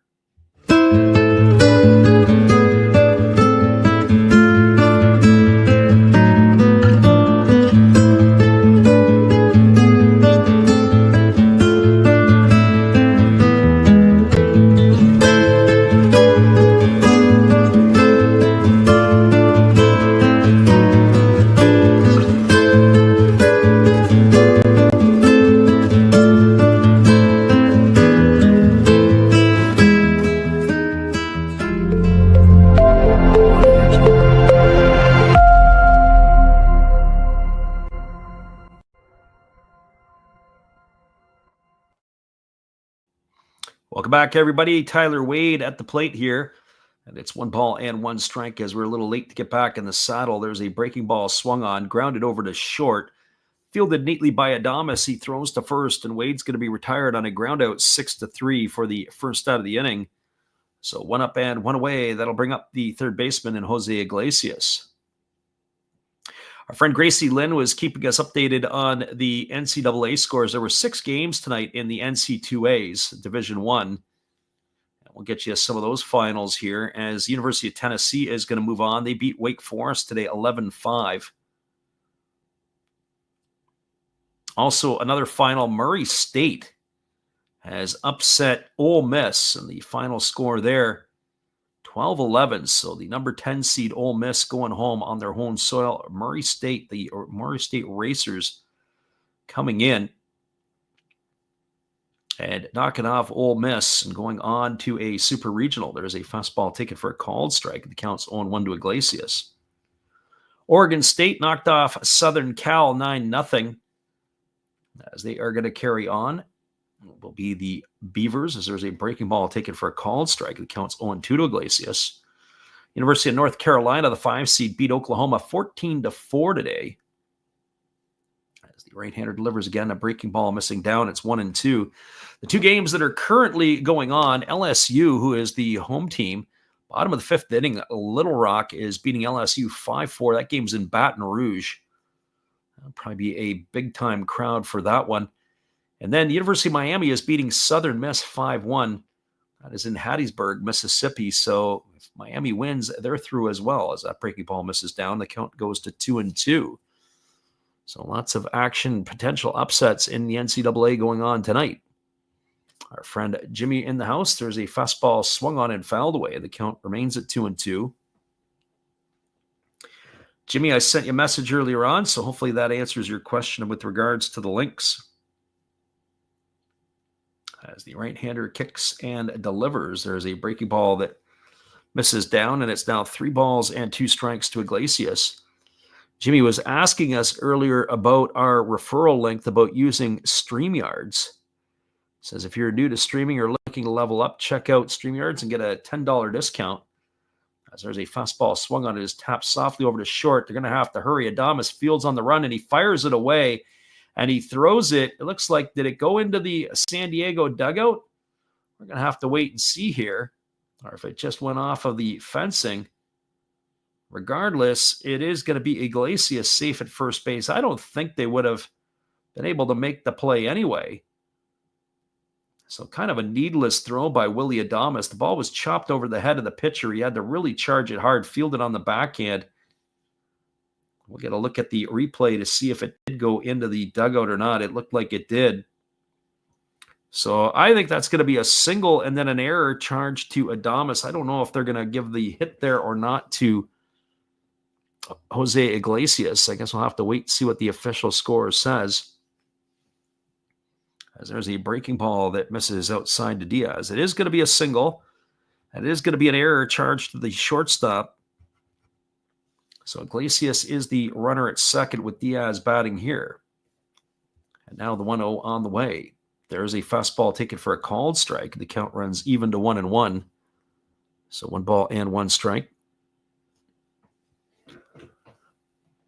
Webb checking the runner at second, now delivers. There's a breaking ball swung on. It is popped up into center field.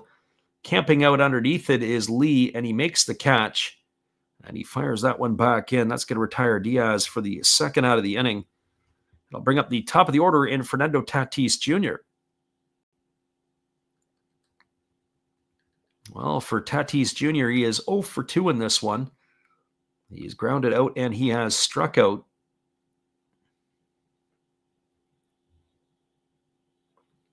As Patrick Bailey makes his way out to the mound to have a discussion here with his starter Webb, probably talking a little bit about how they want to pitch to Tatis Jr. They do have the open base at first base. But looming on deck is Luis Arias, who's a 3-time batting champion. So kind of pick your poison. Do you want to pick your fight with Fernando Tatis Jr. or do you want to do it with Luis Arias?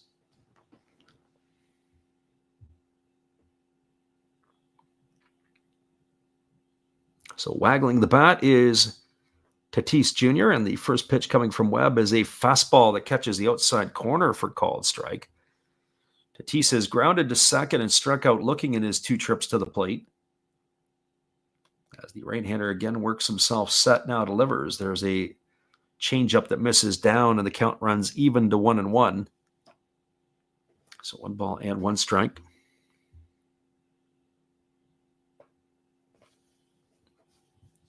As the pitch on the way is a fastball that misses up and away, the count goes to 2-1 on Tatis Jr.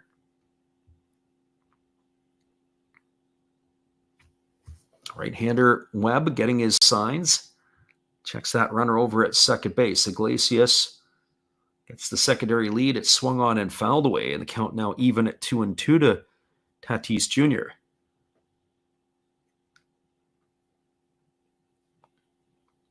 It's fun to watch Logan Webb pitch. Anytime he gets to throw, it's money worth well spent. You see him on the mound, and the ball just darts and dips in all kinds of different directions. As Webb gets himself back onto the bump. He's ready to go again. Here comes the 2-2 pitch. There's a fastball taken for a called third strike. Second time tonight.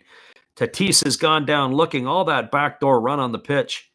Looked like it was going to be ball 4 and just comes right across the plate for out number 3. And that's going to do it here for the Padres in their half of the 5th. No runs, 1 hit, 1 error, and there was 1 runner left aboard. We are now moving. We're halfway through the game, and we're moving to the bottom of the 5th. Your score, where we started, 0-0. We'll be back in just a bit after this from our good friend Steve Rademacher. Thank you for that introduction, Freddie. Hey guys, Steve coming back at you today, and every day is opening day on my channel. I open everything from hot sauce to beer to deviled eggs to cans of soup to ravioli to sport card packs like you wouldn't believe. I open blasters of stuff. I open regular boxes of stuff. Speaking of hot sauce, I open hot sauce, which is often gifted to me from the community. I have it all. I open up Star Wars by the tons, including the Family Guy Star Wars. I have a bunch of wrestling that I do open, and I do non-sport cards like crazy. As you can see, we have it all. I even open Marvel, tons and tons of Marvel cards. But you never know, on my channel, you just may have a little trouble with tribbles, too. Remember, opening day, every day. Thank you, Freddie. See you in Funny Pages, guys. Thank you, Steve, and the support you give to our channel. In turn, we like to support Steve Rademacher after the game. Be sure to go check him out and let him know that Last Raps Baseball sent you. It is coming to bat here for the Giants in their half of the 5th inning. It'll be Patrick Bailey, Tyler Fitzgerald in the top of the order, and Helio Ramos, as they'll be facing Stephen Kolek here in inning number 5. Both of these clubs here, nobody has been able to crack the ice and put their first run across yet, as there's a first pitch fastball missing down for ball 1. 1-0. Kolek 70 pitches through his first 4 innings of work. As the pitch on the way as a fastball taken for a called strike, and the count goes even at 1-1. So 1 ball and 1 strike. He has been only 56% strikes entering the inning here, Kolek, as both of these teams have had base runners here tonight. Fastball swung on and fouled away, and the count goes to 1-2. Padres have had 4 hits. The Giants have had only 2 hits. The starting pitcher, Kolek, has walked a couple, and he has hit a couple, as there is a breaking ball swung on and fouled away, and the count remains at 1-2 to Patrick Bailey. On the flip side of the ledger, Logan Webb has also hit a batter. He has walked none. Webb has allowed 4 hits, and he has got 6 strikeouts to his name. So 1 ball and 2 strikes. It remains here to Patrick Bailey, as the right-hander Kolek rocks into the windup and delivers. There's a fastball swung on. It is grounded past the glove of the pitcher. Fielded by Cronenworth on the run. He throws to first, and that is going to retire Bailey on a ground out. 4-3 for the first out of the inning. So 1 gone. It'll bring up the second baseman in Tyler Fitzgerald.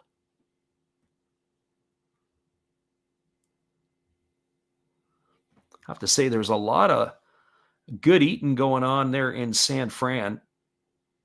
Some of the folks that are coming down, it looks like they've got a bread bowl, maybe with some soup in it. There's a lot of steam coming out of that huge piece of bread. There is a breaking ball swung on and missed by Tyler Fitzgerald. Count is 0-1. I do like to get to the food at some of the other ballparks, especially the ones I haven't been to. Give a couple of taste tests, as there's a breaking ball that misses down. Count is 1-1 to Fitzgerald. In San Diego, they had, well, I don't know if they still do or not, but they had a seafood burrito that was pretty good. As there is a fastball swung on. This ball is lifted into left field. Moving over underneath it with plenty of room to make the catch is the left fielder, Tyler Wade. That is going to retire Fitzgerald for the second out of the inning. So 2 gone here. It's going to bring up the top of the order in Helio Ramos. I think the first time I ever saw bacon-wrapped hot dogs was when I was in San Diego. I'd never seen that before.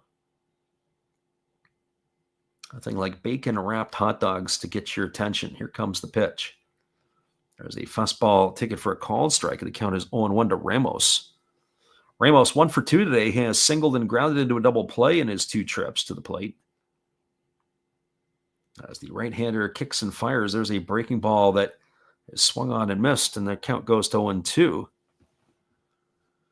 Hector says, come on down to San Diego. There's plenty of really good food out here. Yeah, I was down there about, it's got to be about 7 years ago now, maybe 8. And really enjoyed my time. That was the first time I was really introduced to tortilla soup. Never had been in had tortilla soup before. And now I do my own homemade stuff here. It's awesome. It was great.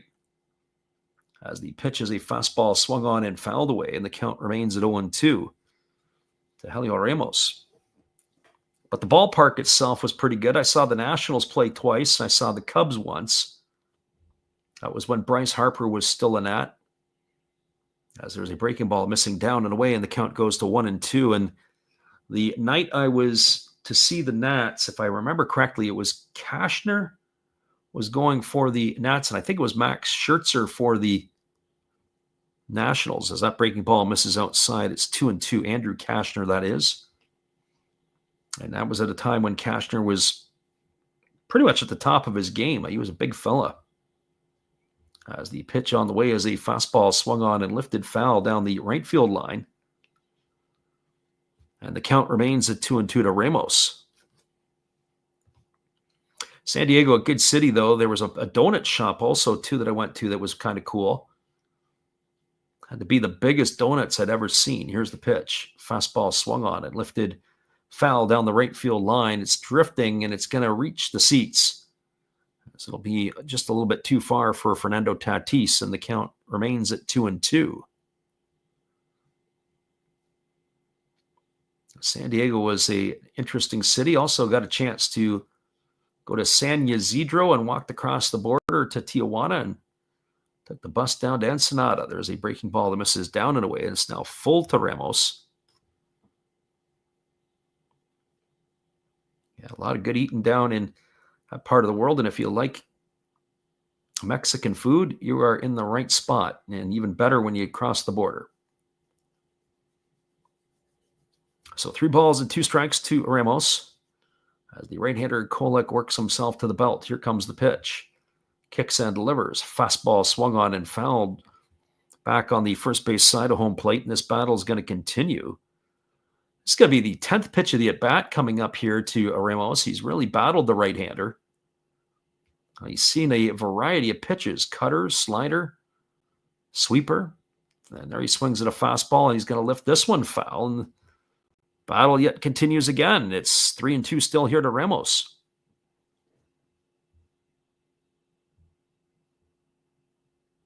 Again, the right-hander Kolek holding at the belt. And he rocks into the windup and delivers. There's a fastball swung on, grounded over to short.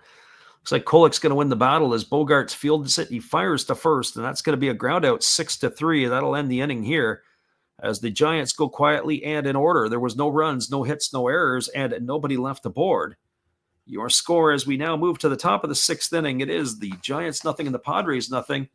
This is exactly where we left off. Is where we began. Nothing. We'll be back in just a few. Appreciate those who've hung in here with us tonight, and then those who pop in from time to time or listen on delay. You guys, we like you too. Hang tight, everybody. It is going to be Arias, Machado, and Merrill when we return.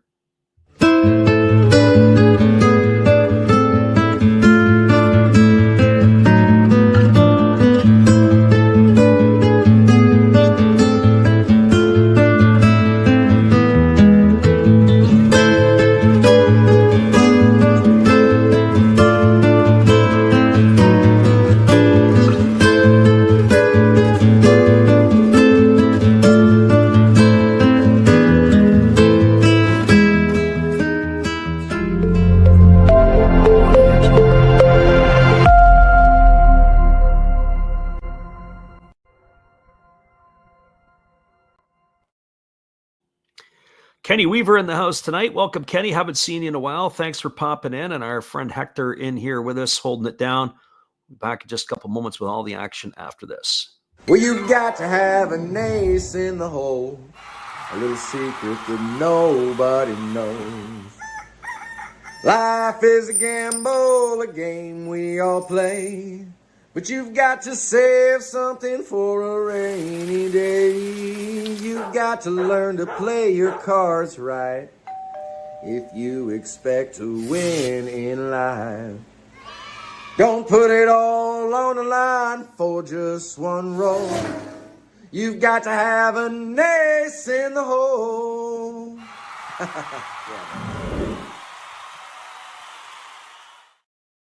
Welcome back, everybody. The first pitch delivered to Luis Arias was a breaking ball taken for a called strike, and we are back in the saddle again as another breaking ball delivered that just misses outside, and it's 1-1 to Arias.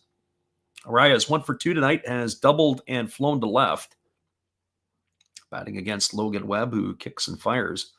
Breaking ball swung on, taken on one hop. What a play there by the shortstop. Adames fires over to first, and they're going to get Arias on a ground out 6-3. 1 up and 1 away here to begin the 6th. And that'll bring Manny Machado to the plate. Hector says just getting into baseball mainly because of his day trading.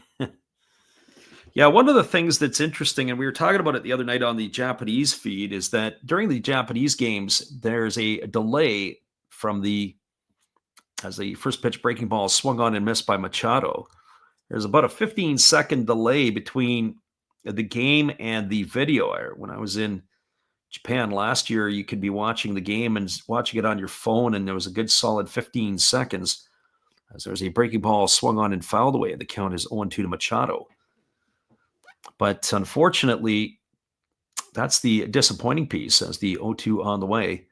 There's a fastball swung on and missed, and that is going to be strike 3 here for Machado. He's in the books for the first time on strikes tonight. He's gone for out number 2, and that's going to leave it all up to the center fielder, Jackson Merrill. And by our counts, that is strikeout number 7 here for Logan Webb. We were saying the delay, and then when you add in the 7-second delay for the streaming service that we use, there's a fastball swung on it. It almost takes the head of the pitcher off as Merrill lines it right back through Logan Webb. And that is going to be a 2-out single here for Merrill as he is aboard. And that'll bring up the shortstop and Xander Bogaerts. Jeremiah Estrada up and throwing in the bullpen for the Padres. And with the way he is working, we are speculating that that could be the end of the night for the starter Kolek. Went 5 shutout innings tonight. His pitch count is getting near the expiry date. There's a breaking ball swung on. This ball has popped up into right center field. Jung-Hoo Lee underneath it as he calls Yastrzemski off. He makes the catch, and Bogaerts is gone for the 3rd out of the inning, and that will do it here. Well, no runs in the inning. There was a hit. There was no errors, and 1 runner left aboard. We're moving to the bottom of the 6th inning. Your score is the Padres 0 and the Giants 0. Hang tight, everybody. We'll try to update our ticker. We've been falling asleep at the switch there, but we'll be back in just a bit after this.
Welcome back, everybody. Jeremiah Estrada warming up in the bullpen, and our friend Kenny Weaver busting out some old school tunes to go with the old school radio. As it is going to be Jung-Hoo Lee, Wilmer Flores, and Matt Chapman to come to bat. As we are just waiting the confirmation on a possible pitching change. As we said, he was getting warmed up with some purpose and intent. But it does look like that Stephen Kolek will still be on the mound to at least begin the inning. And the first pitch is a fastball that misses down. And the count is quickly a 1-0 to Jung-Hoo Lee. Lee tonight is 0 for 2. He has struck out looking and flown to left. As the pitch on the way is a fastball taken for a called strike. And the count goes even to 1-1. So 1 ball and 1 strike. Right-hander Kolek working to the set. Even though he doesn't pitch in the windup, there's a ground ball hit just through the 6-hole plastic glove of the shortstop, Bogaerts, and that is going to be a base hit. They were in the shift where the Padres, if the shortstop Bogaerts is in his normal position, they make the play, but because he was almost over the base at second base, there was no chance for that to be made. Good piece of hitting there by Lee to stay inside the ball and ground it right through that spot, vacated by the shortstop, and that'll bring up the designated hitter in Wilmer Flores. Hector says the kind of insight on why the market and win percentage is constantly changing, knowing the teams. Yeah, being unbiased. Yeah, I'm kind of neutral when we do this, as there's a fastball taken for a called strike. The team I do like is the Detroit Tigers, but even when we do those games, try to keep it as unbiased as possible, because on a personal level, I do like the team, but try to make sure that everything is a neutral call. There's a fastball swung on it. It's drilled to straightaway center, backing up onto the warning track and making the catch is Jackson Merrill. And that's going to retire Flores for the 1st out of the inning. So 1 gone. It'll bring up the third baseman and Matt Chapman. This game here seemed to drag out of the gates, but it has picked up some pace here, as there's been not as many base runners for either team since the third inning of play. As the right-hander Kolek kicks and delivers, there's a breaking ball taken for a called strike. The count is 0-1. Chapman singled in the first, grounded into a double play in the third. Batting from the right side here against the right-handed throwing Kolek. As he works to the set and delivers, there's a fastball swung on it. It's going to be lifted foul into the seats over on the first base side. Count now goes to 0-2 on Chapman. So no balls, 2 strikes. As we mentioned, enjoy doing the games, especially when you're a neutral. Still lots of fun as the pitch on the way as a fastball that misses up. There goes the runner down to second. The throw is in time, and Jung-Hoo Lee is going to get nailed at second. He wants them to have a look at it. He thinks he got around the tag. I'm not so sure about that. What's Bob Melvin have to say? Bob Melvin's got about 15 seconds, but we're going to get the replay. He had a good jump, did Lee. And the throw from Diaz was a good one. He gave it the good old-fashioned swim move. Oh, they might have a case here. Might have a case. Let's see if they're going to go up and have a look. I think Lee might have been able to get around it. He does almost like a scorpion-type look to hold on to the bag. I think he's going to be safe. I think if they go up and review this, and they are in the war room in New York looking at this here. But I'm 0 for 1 tonight, so what do I know? But I think he is going to be safe. I think he's going to get himself his 6th stolen base of the year. As the Giants, Bob Melvin has challenged this one. It is 1 ball and 2 strikes to Chapman as the pitch did miss up. So we're waiting on the replay. This may be a quick one. His hand did get in there first. We're going to see if he kept the tag on him or not. I guess it really didn't much matter. It doesn't look like that Lee lost engagement with the base. That's probably what I'd be looking for here.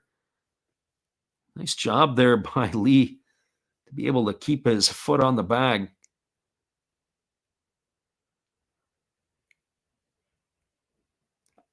And we wait here for the manager's review as they are looking at it from multiple angles in New York. And still sometimes they get it wrong. That's the part that drives you absolutely crackers. You got this stoppage in play. It breaks up the continuity of the play. As we wait here for the officials to come to their decision. And I've often believed that if you can't make a decision within 30 seconds, then it's too close to call. You revert to the one on the field and keep the game moving on. That's at least in my opinion. Jake Cronenworth applied the tag, but wasn't able to get the out here. We're going to wait and see how this is going to shape up. Looks like that he had slid through it. But again, taking way too long to have to come to some sort of decision. If you have to wait this long for the decision, then it's probably time to go back to the previous call. But I do think it should be flipped. So we'll see what the umpires come up with here as we still continue to wait for the challenge. I need to get a clock on the screen here to see how long this will take. If I was using OBS, their system there, I could have multiple different things going on. We don't use OBS. And if that was the case, then we would have a little clock and a timer going off in the corner. And here they come. And the call is going to be reversed. It is going to be a stolen base for Jung-Hoo Lee. And that is going to be his 6th of the year. So he moves into scoring position with 1 gone. And it's going to be a 1-2 count. And the Giants will retain their challenge. And Kenny says he agrees with the replay call. Yeah, I do too. He was able to get his hand in there. The one thing that Cronenworth probably did wrong is he didn't keep the tag on the runner in the event that Lee would have come off the base. There's a breaking ball swung on and missed, and Chapman goes in the books. He's gone for the 2nd out of the inning. So after all that delay, Chapman down on strikes. And that's going to bring Mike Schilt out of the dugout. The third strikeout by Kolek, and it's not going to be, I don't think it's going to be who we thought it was. They have a lefty that was up and throwing here. So we have a pitching change coming on our hands. We'll get that for you when we come back in a minute. Mike Yastrzemski is slated to come to bat. We got a lefty coming on to the hill. We'll find out for that for you in just a moment. It is going to be a pitching change in San Fran. We'll be right back in just a moment after this entertainment from our friend Steve Rademacher. Here you go. Here is Steve-O. Hey, where are you going? It's a pitching change. Come on, sit back down. You don't go out there. Don't go get no food or anything. You've got a big decision. Are you gonna throw in there Rollie Fingers? Maybe Goose Gossage? How about maybe Mariano Rivera or Lee Smith, Dennis Eckersley? Who knows? It's a pitching change. Come on back. You know who I would pick for this? A nice tall cool one. There's my pitcher. That's my pitching change.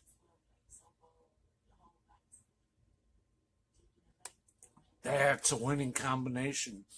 Come see my channel. You know, every day is opening day. And according to Bob, I must be in the front row. Blah. Welcome back, everybody. It is a pitching change, but it's not who we thought it was originally going to be. It's going to be Adrian Morejon coming in for the Padres. He brings a 3-2 record to the hill, already appearing in 26 games this season for San Diego. He's worked 23 2/3 innings pitched. It looks like we're going to have a pinch hitter for Yastrzemski as well. He's allowed 20 hits, 12 runs, 8 of which have been earned. He has walked 4 and struck out 20 so far this season. So Adrian Morejon into the ball game, as he will be facing, it looks like Gerard Encarnacion will be coming off the bench here. So we're getting our books corrected as Morejon is coming in. And as we said, it's Gerard Encarnacion who is coming in to pinch hit as well for Yastrzemski. So Encarnacion stepping in, 6'4", 260 pounds, batting from the right side. The former Marlin, or once upon a time Marlin, 5 homers and 19 RBIs with a 248 average for the Giants this year. And he swings through a first pitch breaking ball for strike one, and the count is 0-1. So Encarnacion is a big man. He reminds me in some ways of Franmil Reyes, but not quite as round in the waistline yet. There's a ground ball hit to short, fielded neatly by the shortstop Bogarts. He throws to first, and that's going to do it. It's a ground out 6-3 to end the inning. And we are now through 6 complete, and the score is still the same as when we started, 0-0. There was no runs in the inning. There was a hit. There was no errors and 1 runner left aboard. We're moving to the top of the 7th. Your score, Padres 0, Giants 0. Back for more when we return right after this. Kenny Weaver says he saw Yastrzemski playing Double-A when he was with the Bowie Bay Sox about 11 years ago. That's been a long time. Once upon a time. We'll be right back in just a few with more action after this.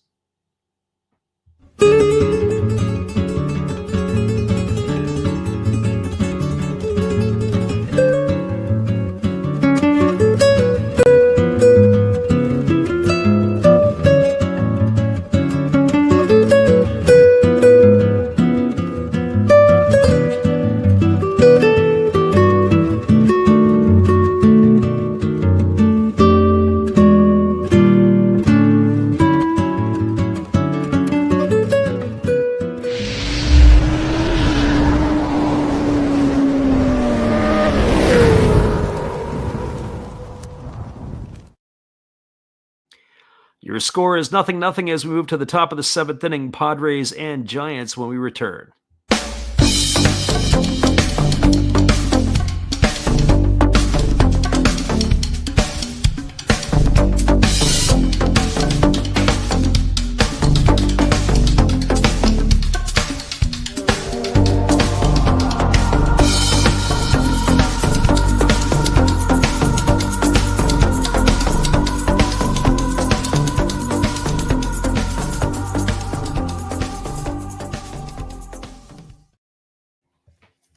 Welcome back, everyone. Gerard Encarnacion will stay in the game and play in right field, replacing Mike Yastrzemski, whose day is done. Logan Webb will be interested to face Jake Cronenworth, Tyler Wade, and Jose Iglesias here, as the right-hander back out for the 7th inning delivers a first-pitch fastball that swung on and fouled away. Count is quickly 0-1. Cronenworth 1 for 2 tonight. He singled and was caught stealing, and he has struck out in his 2 trips to the plate. He's raised his season average to 245, as there is a breaking ball swung on, and it is lined to the shortstop, Matt Chapman, who leaps and makes the catch. Oh, that's an athletic play there by the San Francisco third baseman. And that is going to retire Cronenworth for the first out here in inning number 7. 1 up and 1 away. It'll bring up Tyler Wade to the plate. So for Wade, he is 0 for 2 tonight. He struck out and he is grounded out in his 2 trips. Chapman with a really good defensive play as the first pitch is swung on. It's grounded softly over to second. Fielded neatly by the second baseman Fitzgerald, who throws to first, and Wade is gone on a ground out 4-3 for the second out of the inning. So 3 pitches, 2 outs here. It's going to leave it all up to the third baseman, Jose Iglesias. I was just thinking about how this would be. Kolek went 98 pitches for the Padres before they took him out of the game, and there was a first pitch fastball that just misses outside to Iglesias. Right now, Logan Webb is at 86. As the right-hander delivers, there's a fastball that misses outside, and the count goes to 2-0. And at this rate here, we might see him for another inning. So 2 balls and no strikes it is to the right-handed hitting Iglesias. There's a pitch that's a fastball that misses down and away, and the count goes to 3-0. Our friend Kenny says Mike is not as good as his grandfather, but he's not bad either. Yeah, you know what? It's hard to live in those type of shoes. Obviously, his grandfather, Carl Yastrzemski, pretty good. There was a fastball taken for a call strike, and that would be an understatement. He has had won the Triple Crown before. Miguel Cabrera did it in the middle 2010s. Fastball swung on and fouled away over on the third base side, and now it's 3-2 to Iglesias. Yastrzemski played his college ball at Vanderbilt University and was a part of that pipeline, and that has made it to the big leagues. Lots of Vanderbilt players have been able to get to the big leagues here over the last number of years. Coach Corbin doing a heck of a job down there. Fastball swung on, crowded right back to the pitcher Webb. He fields it. Underhand flips to first, and that is going to do it. As that's going to go down as a ground out 1-3 for the third out of the inning, and the Padres are gone here in the 7th. No runs, no hits, no errors, nobody left aboard. Our friend Gracie Lynn is back in the house, and I thought she'd be reporting on a Little Rock upset, but I don't think it's going to happen. We'll be back in just a couple moments. We appreciate everybody listening in here tonight. We'll be right back after this.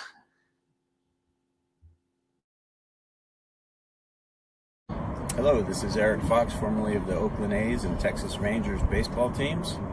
If you want to learn about Japanese baseball, see Coach Fred of Last Raps Baseball. If you want baseball instruction, see Coach Fred. If you want to learn about golf, do not go to Coach Fred. Fred, what kind of club is this? At Last Raps Baseball, we know baseball. That's right, we know baseball, and we'll be back in just a few with all the action. It is 0-0. Both teams have been warned for all the hit batsmen tonight, and we'll be right back after this.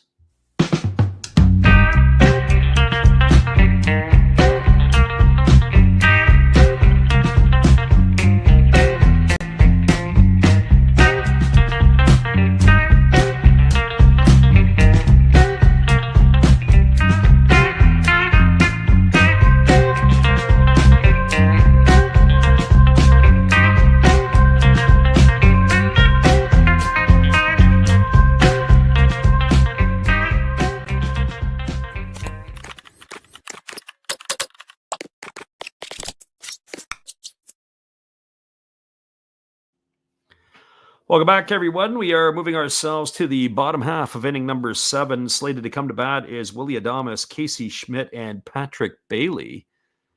As we are moving along here, just checking to see if there are any other defensive changes. It looks like we are good to go here, as the lefty Morahone stays in the ballgame. The first pitch is a breaking ball taken for a called strike, and the count's 0-1 to Willie Adames. Adames 0 for 1 tonight, grounded to third and has walked in his 2 trips to the plate, as the left-hander works himself into the stretch and delivers. It is a fastball swung on and is going to be lifted foul into the seats behind home plate. Count goes to 0-2. We were talking a little bit earlier about LSU pitcher, according to Gracie Lynn, has struck out 9 Trojans in a row. We were talking a little bit about the college playoffs, as there's a breaking ball that misses down and away. The regionals going on. Well, it looks like Jeremiah Estrada's back up and throwing again. He was up and throwing earlier in the game, so he is the one getting loose now here in the 7th inning. Lefty Morahone delivers. There's a fastball that misses upstairs, and the count goes to 2-2. 2 balls and 2 strikes. Kenny says that Yastrzemski won the batting title with a 301 average one year, either 67 or 68. Yeah, they talk about hitting being down here right now. There's a fastball that misses upstairs. They appeal down to the first base umpire, but Lance Barksdale said that Adames didn't go, and that's going to run the count full to 3-2. Casey Schmidt waiting his turn on deck. Patrick Bailey to follow. Giants and Padres locked at zeros here in the bottom of the 7th. Pitch on the way. Breaking ball. Take it for a called third strike. Adames doesn't like it. He's going to have a few words as he walks back to the dugout, so that it continues here tonight. Neither team happy with the home plate umpire, as Adames has gone for the first out of the inning, and that'll bring up Casey Schmidt to the plate. As we get a look at the replay and we get a look at the K-zone, probably too close to take, would be my message to Adames. Here comes the first pitch to Schmidt. Breaking ball, take it for a called strike. And that's if you didn't like the last call, we're going to give you another one not to like. That pitch looked like it was off the outside corner. Adames still not happy in the dugout. As the 0-1 on the way, there's a breaking ball that misses down, and the count goes to 1-1. So 1 ball and 1 strike. We were catching up on scores from around the MLB earlier tonight, and we mentioned that there were a couple other games going on at the same time as this one. As the pitch is a fastball that moves Schmidt off the plate, and the count goes to 2-1. Mets holding on to a 2-0 lead through 5 against the Dodgers. And in the bottom of the 5th inning, the Athletics are slowly battling back. Twins scored 6 runs in the top of the 2nd inning. It is now a 6-4 ball game, as the pitch on the way is a fastball that misses up and away. And the count now goes to 3-1. We talked sometimes about some players that have done a program of ours at one point in time. Jared Young of the Mets would have been one of them, as there's a fastball that swung on and lifted foul into the seats over on the first base side. His dad was a national team player for Team Canada. Originally from Prince George, played his college ball in I believe at a school in Colorado, and ended up in Old Dominion, where the Cubs ended up drafting him. As there's a fastball that misses way outside. The count, that's going to be ball 4. Schmidt's going to get himself a 1-out walk. Just happy to see it because he is batting right now against Dustin May. The other one, Tyler O'Neill, but wouldn't want to hang our hat on either one of those. Young probably saw more than O'Neill. O'Neill only did a one-off program with us. He, of course, is the outfielder for the Baltimore Orioles. And a solidly built one as well. So Morahone leans in. He gets the sign from Diaz. Runner at first, 1 gone here. The first pitch coming to Bailey, who he swings and fouls that one away, and the count is quickly 0-1. Bailey, a switch hitter, batting from the right-hand side for the first time tonight. He's 0 for 1, and he also walked in the second inning. As the lefty Morahone gets the sign from his catcher. And here comes the 0-1. There's a breaking ball waved at and missed. The count now goes to 0-2. So no balls and 2 strikes.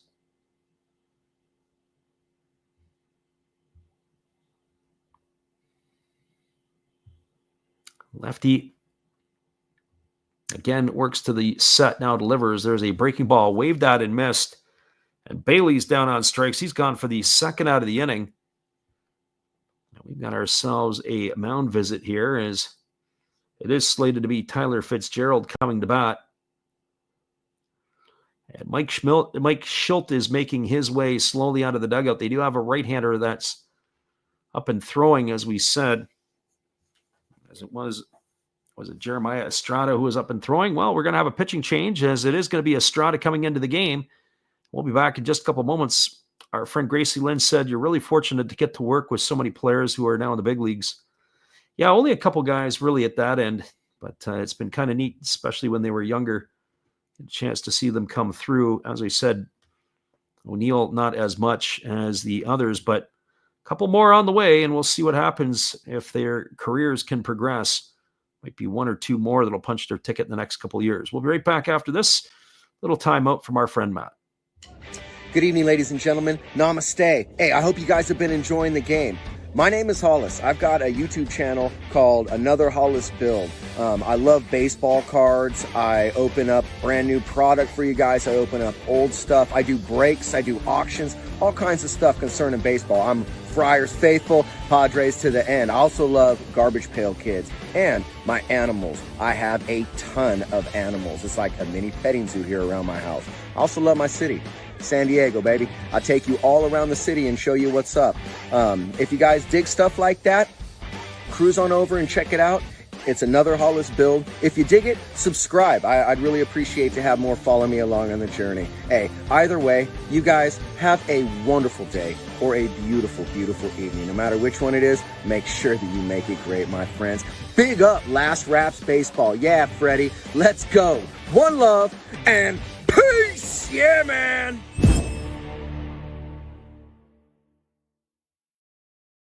Welcome back, everybody. Adrian Morahone's night is done, and it is going to be now turned over to Jeremiah Estrada, the former 6th-round pick of the Chicago Cubs back in 2017, making his 28th appearance already here for the Padres, bringing a 2-3 record to the hill. He's worked 25 1/3 innings. He has 1 save as well. But the impressive piece, he's got 39 strikeouts in the 25 1/3 innings.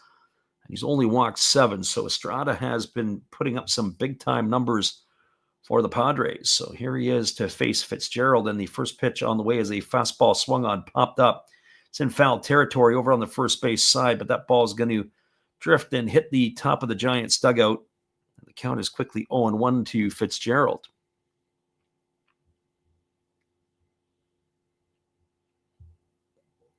Our friend Kenny says, Matt Hollis is an awesome guy. Yes, he is. I sent him a text earlier on tonight, but I haven't checked my phone to see if he's responded or not.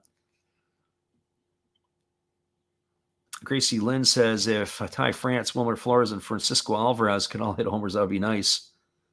Yeah, there you go. There's a breaking ball that misses down, and the count is 1-1. Her fantasy baseball, it sounds like. Climbing up the leaderboard. Ty France, I'm not sure. Where is he at these days? Is he in San Fran, or is he I think he's in San Fran, is he not? The former Mariner / Padre / Cincinnati Red, as there's a fastball swung on and fouled away. Count is 1-2 to Fitzgerald. / a lot of things, that's for certain. Giants have Sam Huff and Koss on the bench. Padres have Maldonado, Sheets, Lockridge, and Campusano. There's a fastball swung on and lifted foul down the first base line. It's going to get into the seats, and the count remains at 1-2. So 1-2 So Gracie Lynn says he's with the Twins. Yeah, that's right. He had an all-star season in Seattle and fizzled just as quickly as he sizzled. There's a fastball that misses upstairs. The count goes to 2-2. Looks like Logan Webb will come back out for another inning of work. Doesn't look like he is skipped a beat. He is at 91 pitches, so he'll at least start the next inning. And the pitch on the way. There is a breaking ball that misses outside. The count now goes full to Fitzgerald. So that's going to put the runner in motion. Casey Schmidt will be on the move. Helio Ramos waiting his turn on deck. 2 gone here in the 7th inning. As the right-hander Estrada works himself to the set. Here comes the 3-2 pitch. Fastball swung on. This ball is lifted down the left field line, and it's just going to hook foul. As it goes over top of the netting, he sent it away, but not long enough. Keeps the count at 3-2.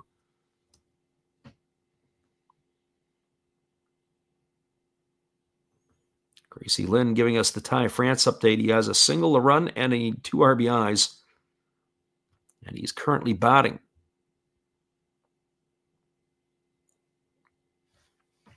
To keep our eye on that one there as the Athletics are slowly making their way back into that one. There's a fastball swung on and grounded foul.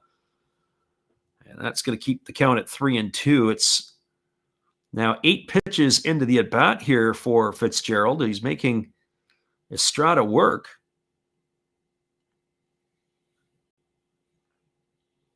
It's been fastball, slider from the right-hander. As he works himself again to the belt. Here comes the pitch. Now he kicks and fires. It's a fastball that misses way upstairs. It's going to be ball 4. And for a pitcher that really hasn't walked a whole lot of batters in the 2025 season, he has just walked Tyler Fitzgerald to set up a showdown with Helio Ramos. Well, Ramos tonight is 1 for 3, singled in the first inning, grounded into a double play, and grounded to the shortstop his last time up. Giants have 2 on and 2 gone here. As the right-hander Estrada getting signs from his catcher Diaz. Checks the runner over at second and now delivers. There's a fastball at 100 that misses upstairs. The count is 1-0. Estrada has picked up the pace with his heaters.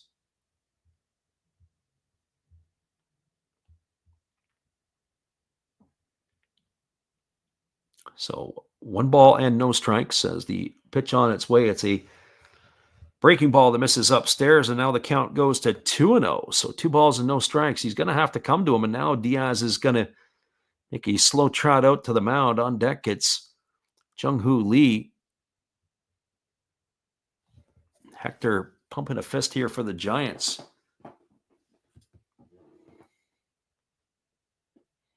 It's going to bring the pitching coach out to the mound as well. So the Padres pitching coach is going to come out and have a word with his right-hander here. Pitching coach is Ruben Nibla.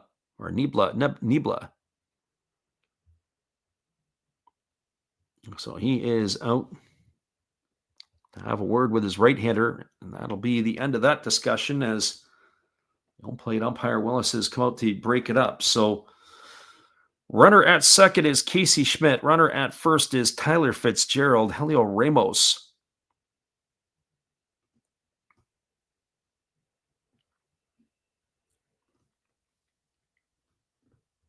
has a 2 ball and no strike count here. And the right-hander Estrada working himself to the belt. Here comes the 2-0 offering. Pitch on the way. Fastball taken on the inside corner for a called strike, and the count is 2-1. 2 balls and 1 strike it is. Our friend Con is great, still listening. Appreciate you for being here too. As everybody else who listens with us, here comes the 2-1 offering. Pitch on the way. Fastball swung on and missed, and the count goes to 2-2. So whatever the pitching coach came out and said to Estrada must have worked. He's even the count with Ramos at 2-2 here.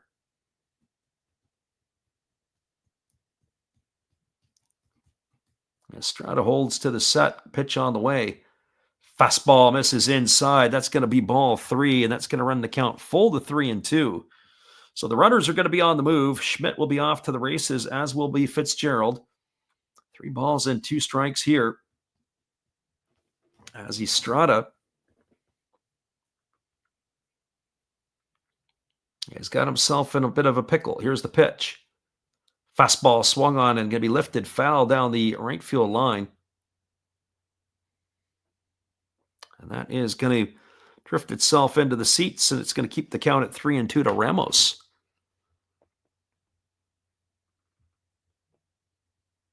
A lot of entertainment here in San Fran tonight. Nothing. Pitchers duel. Lots of runners on the base paths. Nothing to show for either team. Here's the 3-2. There go the runners. Fastball upstairs. It's going to be ball 4, and Ramos is going to get himself a base on balls. That is, the pitchers have walked the bases loaded here in the inning. The walk from Morejón has advanced Schmidt over to third.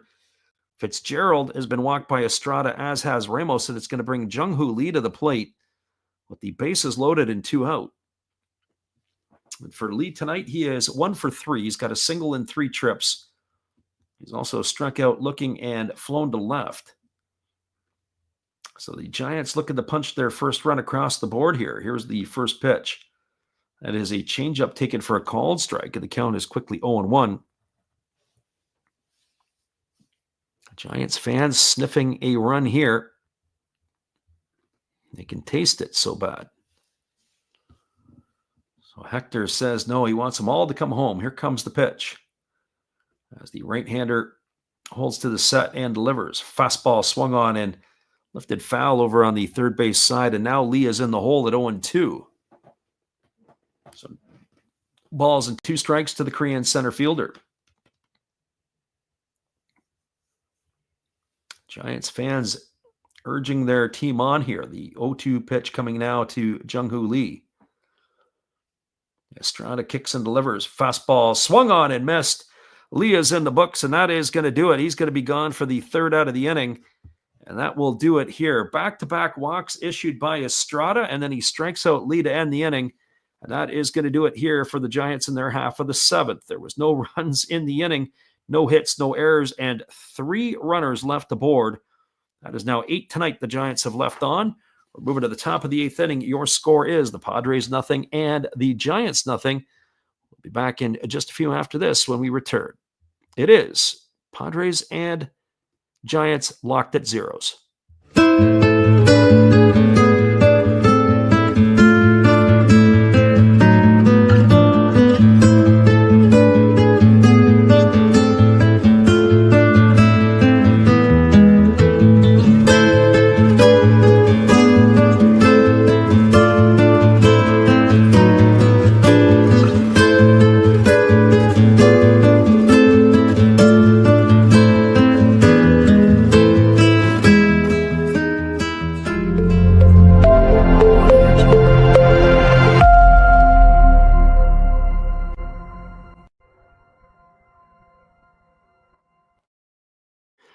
Nothing as we move to the top of the 8th. Logan Webb coming back out, and we're going to be right back after this musical timeout.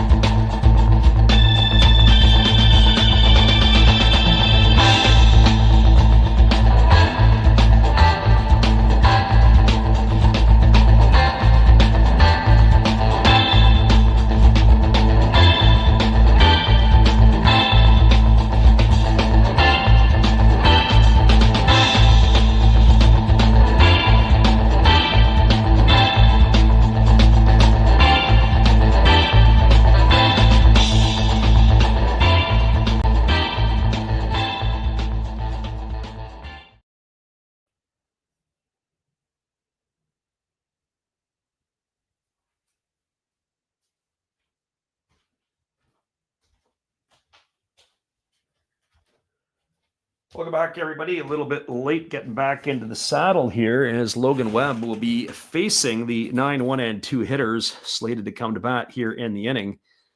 And it looks like we are going to have ourselves a pinch hitter here, as it is slated to be Elias Diaz, but is Gavin Sheets, who is coming off the bench.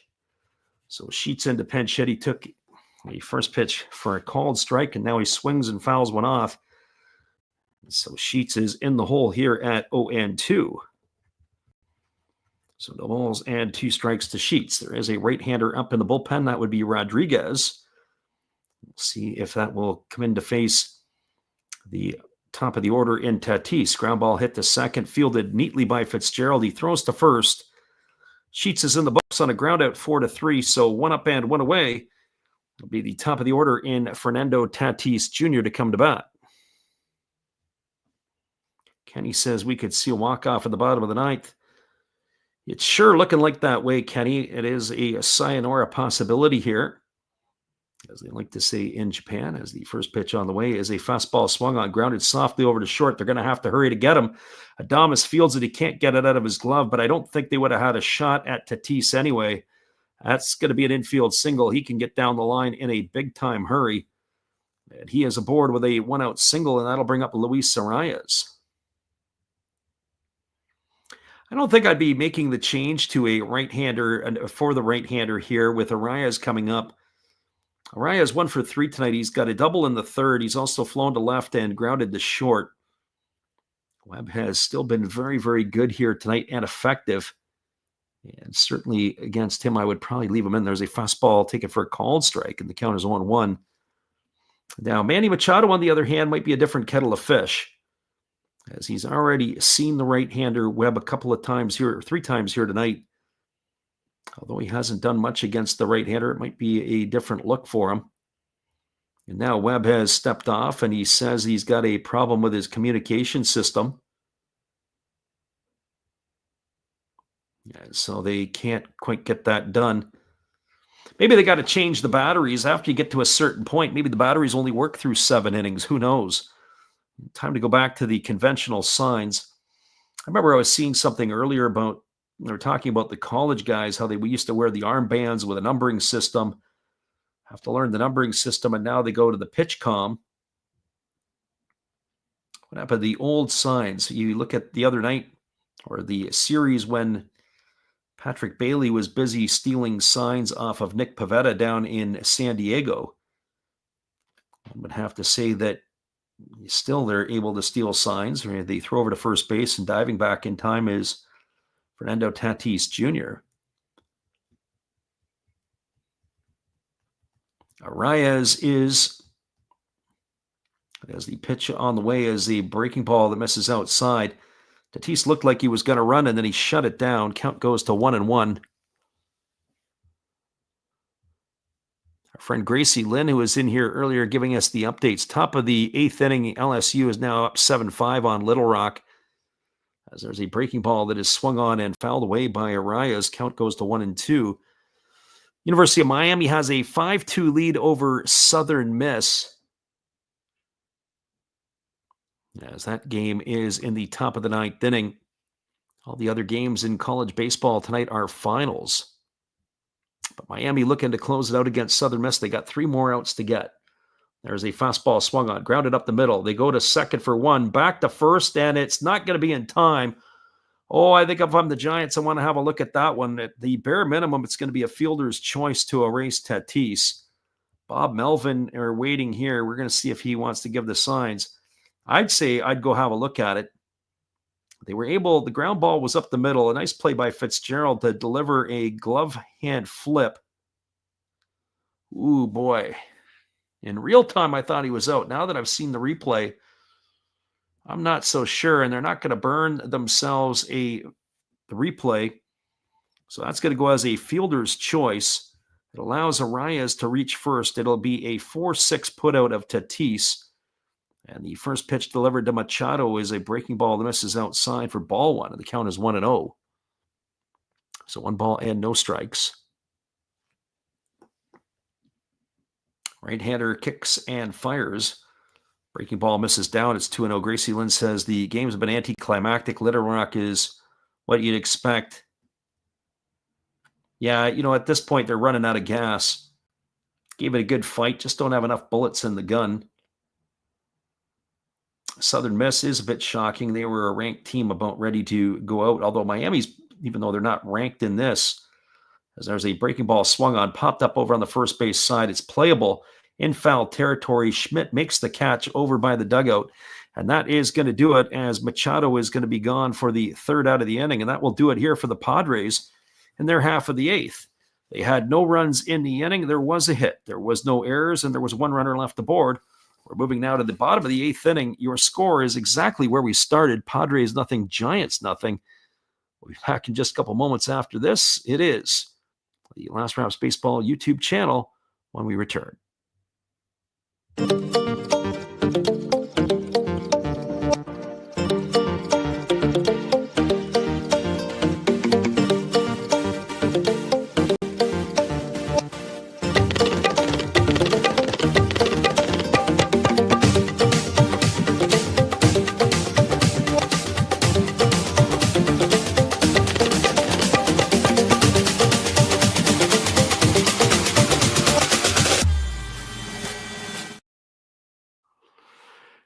Nothing, Padres and Giants, as we move ourselves to the bottom of the eighth inning. We'll be back in just a couple moments. This is our friend Steve Rademacher once again. He'll keep you entertained, and we will return after this. Oh, hello. Oh, hey. Yep. I'm just sitting here listening to Freddie call another game here on YouTube. Oh, yeah, going really good. He's calling a great game. Really exciting. Lots of stuff going on. You're lucky it's commercial break right now. I got a second.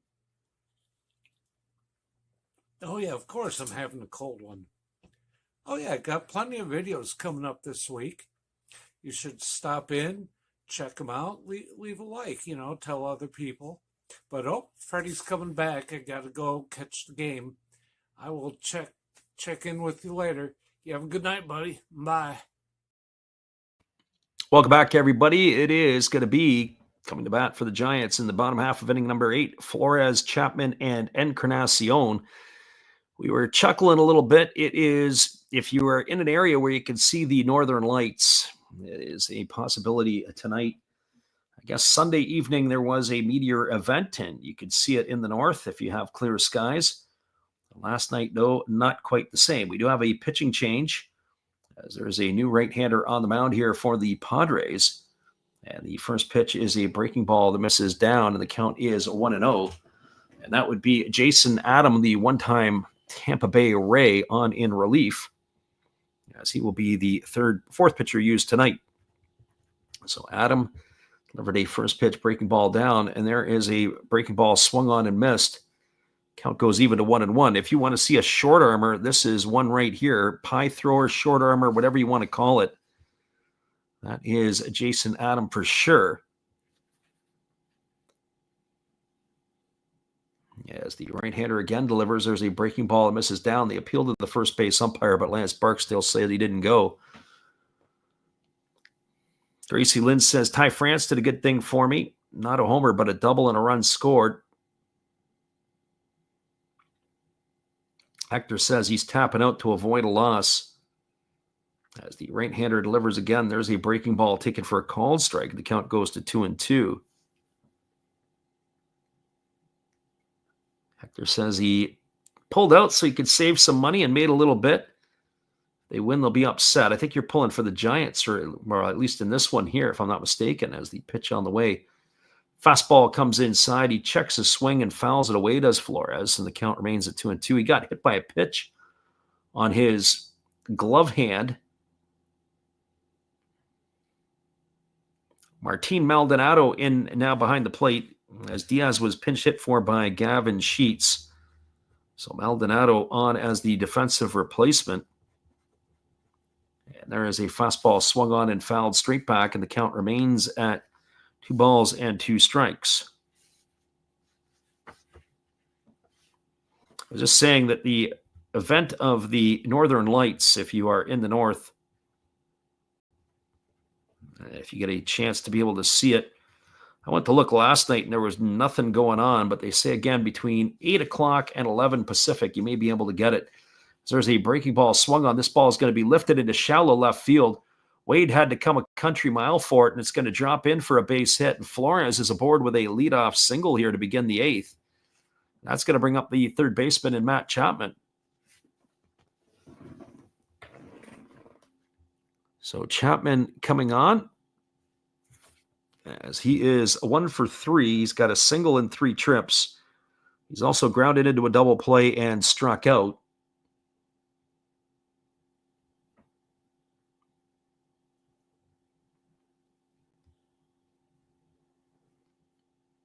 As Chapman comes here, it looks like Flores is done. He is going to get pinch run for here. Just need to get some confirmation on that. It looks like it is going to be Christian Koss who's coming in to replace Flores. And the first pitch is a breaking ball waved at and missed by Chapman, and the count is 0-1. So Christian Koss, who we saw play second base against the Detroit Tigers earlier last week, comes in as a defensive replacement here for the Giants. Or a pinch runner here for the Giants. And of course, he'll be in the designated hitters slot. And there's a snap throw over to first base, and Koss goes diving back.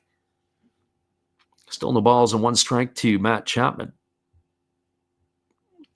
That was a pretty quick move there by the pitcher, Adam.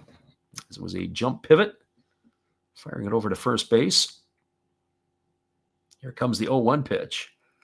As it's on its way, it's a fastball that just misses up in the zone, and the count goes even to 1-1. Giants looking to punch the first run of the ball game across here with the leadoff runner aboard here in Flores, who's been pinch run now for by Koss. So Koss, the runner at first, Chapman at the plate. And there's a fastball that misses down, and sliding in safely into second is Koss. He's going to get himself a stolen base, and he gets himself into scoring position. That last pitch was down in the dirt. So now they've got 3 cracks to try to bring him home. Do the Giants. So Koss gets in there safely. Tag got down, just not in time. And if this was the Japanese league, we'd see Matt Chapman bunting him over to third by now. But this isn't Japan. There's a breaking ball taken for a called strike. Count goes to 2-2. And now Chapman has asked for time as he wants his offensive timeout.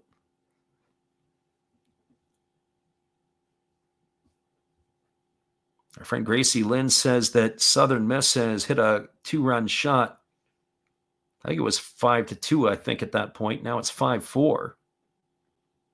Got to keep the game alive. Here comes the offering now to Chapman. And now, stepping off the backside of the mound is Adam. Kenny Weaver says the game is heating up. Or getting interesting. Or both. So the right-hander Adam kicks and delivers. There's a breaking ball taken for a called third strike. Chapman didn't like that one. And it just continues tonight for the home plate umpire, Ryan Willis. Neither team has really liked his strike zone. Chapman down on strikes. He's gone for the first out of the inning. I have to tell you, though, it did look like a strike. I'm not sure what Chapman was looking at.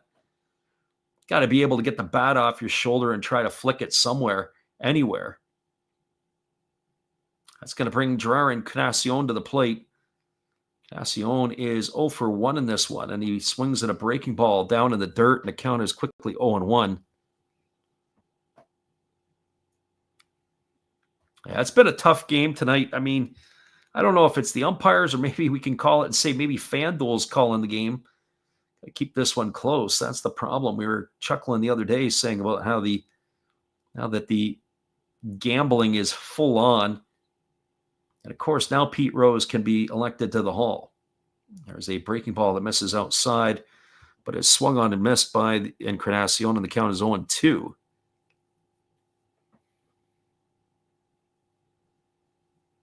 Gracie Lynn says if Southern Miss can find 2 runs, she's going to go to Hattiesburg to watch them play Louisville.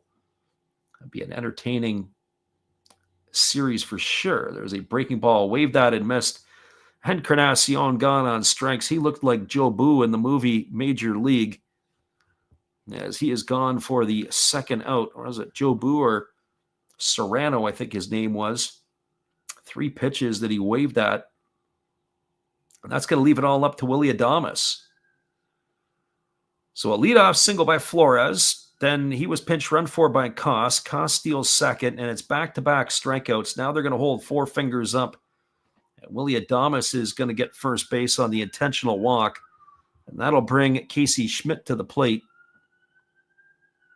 There it is. Kenny Weaver says Pedro Serrano. There it is. Gracie Lynn says, or maybe she'll go to Auburn and catch Auburn in Coastal Carolina. That might be better if you don't decide to stay home.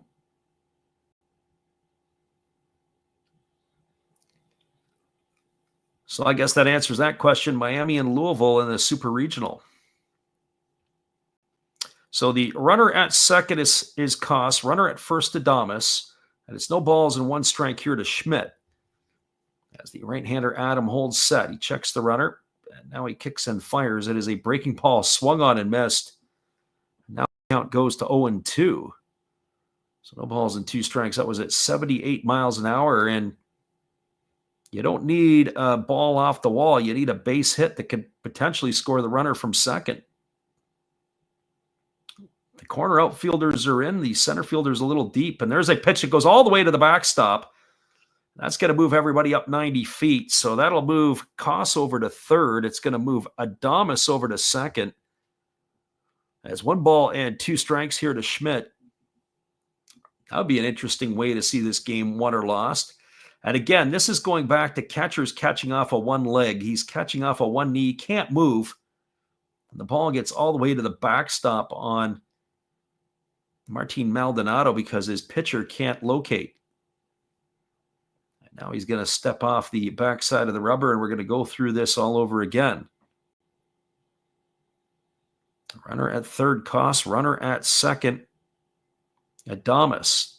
The one that really matters is Koss. And here comes the 1-2 pitch as Adam delivers. Fastball misses upstairs, and the count goes to 2-2. So 2 balls and 2 strikes.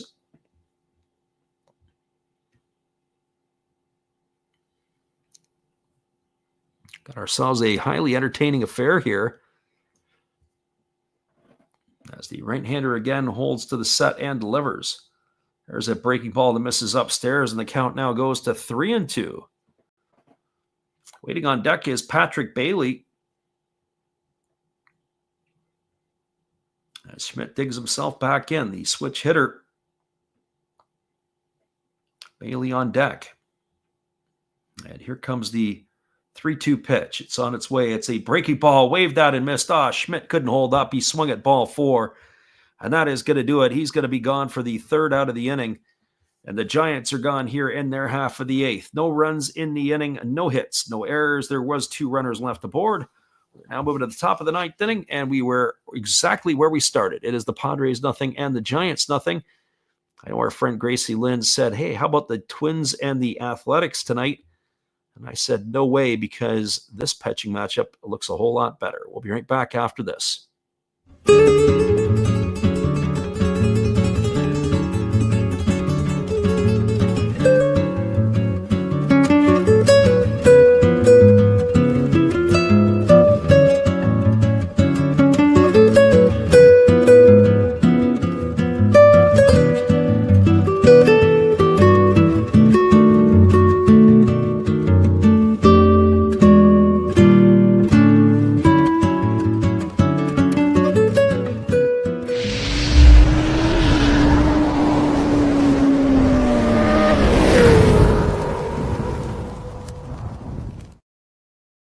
Well, you've got to have an ace in the hole, a little secret that nobody knows.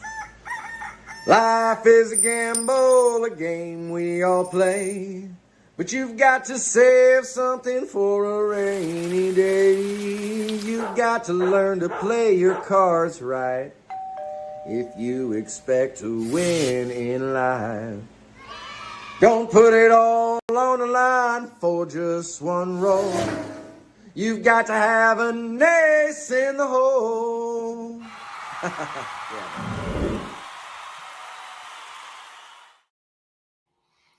Welcome back, everybody. It is going to be Jackson Merrill, Xander Bogaerts, and Jake Cronenworth coming to bat here in the 9th.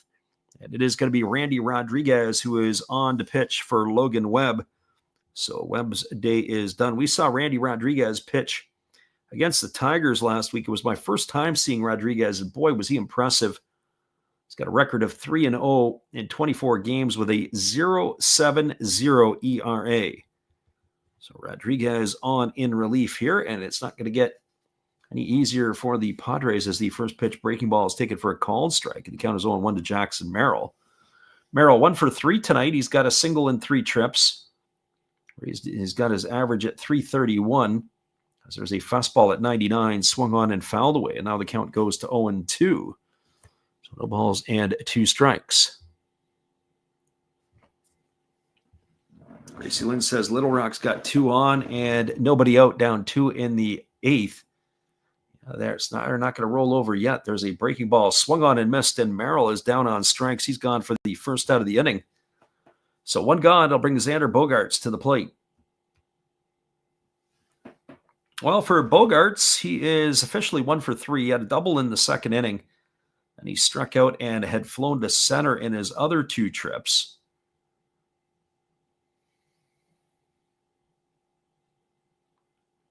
As the right-hander holds the set, now delivers. There's a breaking ball that just misses outside for ball 1. The count is 1-0.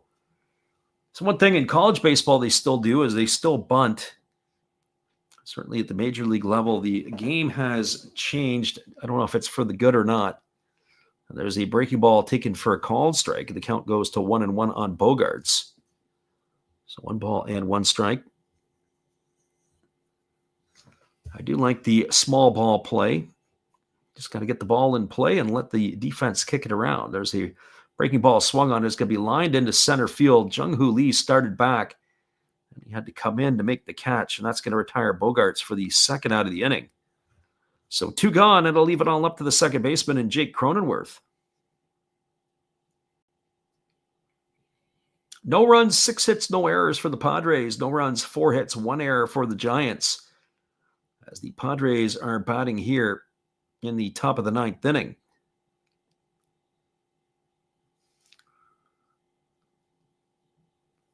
Yeah, other than the metal bats and I don't understand the 2 bases at first base either. There's a breaking ball swung on it as the count is 0-1.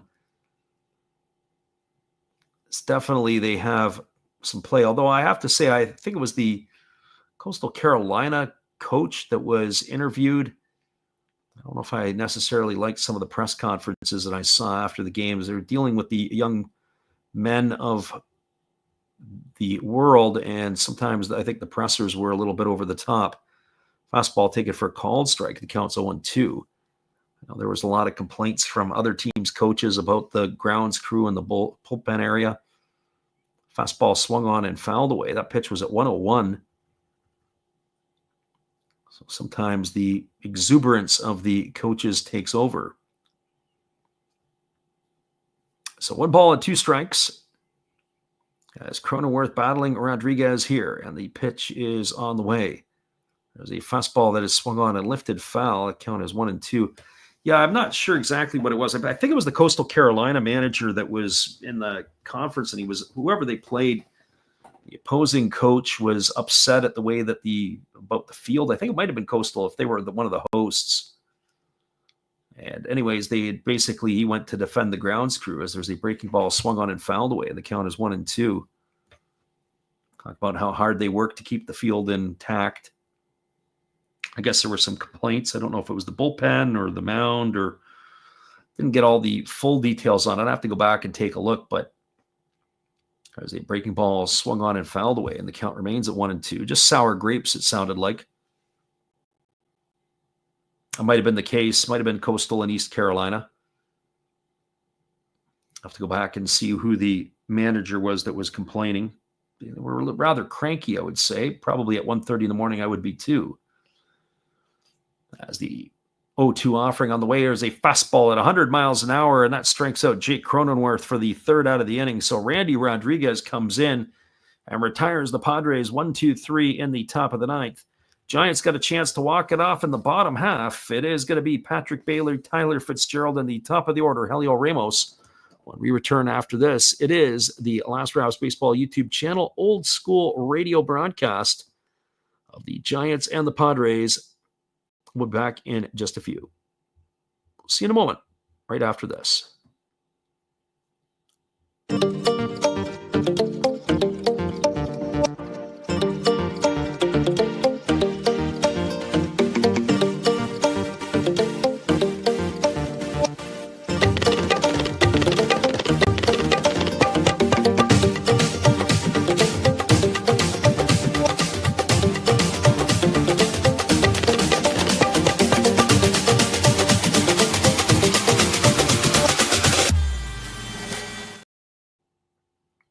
We'll be right back in just a moment. Friend Gracie Lynn said the Florida coach flipped out. Well, I got a buddy of mine who's going to watch his kid run for the University of Florida in Eugene, Oregon for the Nationals, as he's a part of the 4x100 relay team. And that's coming up in, I guess, next weekend or in a couple weeks. So we'll find out how that all breaks down. We'll be back in just a couple moments. This is our friend Steve Rademacher to keep you entertained. We'll be back in just a few. Thank you, Freddie. Appreciate your support and everybody out there. Steve again here, obviously, with the Milwaukee Brewers. Of course, we have Bernie Brewer on my favorite beverage of choice right there, along with a card of Bernie. Yay! Now, we got some special guests here. I'm not just talking about our Hall of Fame lineup. I must be in the front row. Hey, come on there, Robin. I got 3,000 hits. What do you have? Well, I was the all-time saves leader, and I got 1.5 feet on you. Okay, Raleigh, settle down, buddy. Now, none of this could be possible without Harvey's Wallbangers. There's Harvey. And who could forget the Fonz? Hey. Welcome back, everybody. We got Patrick Bailey stepping up to face Robert Suarez here in the ninth inning. And the first pitch fastball is hammered through the 4-hole into right field. And Bailey is aboard with a leadoff single here to begin the ninth inning. So welcome to the ball game, Suarez, as Bailey picks up his first hit of the evening. A base hit through the 4-hole, and that is going to bring up the second baseman in Tyler Fitzgerald. Kenny Weaver says, well, here it comes, the run in the bottom of the ninth.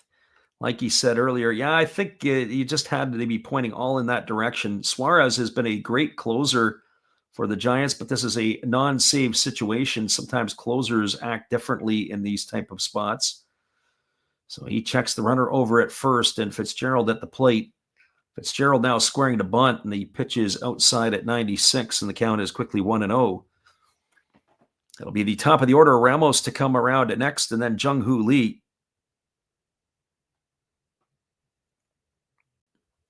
Gracie Lynn says Little Rock gets a run back in the 8th. As they throw over to first base, and getting back safely is the runner Bailey.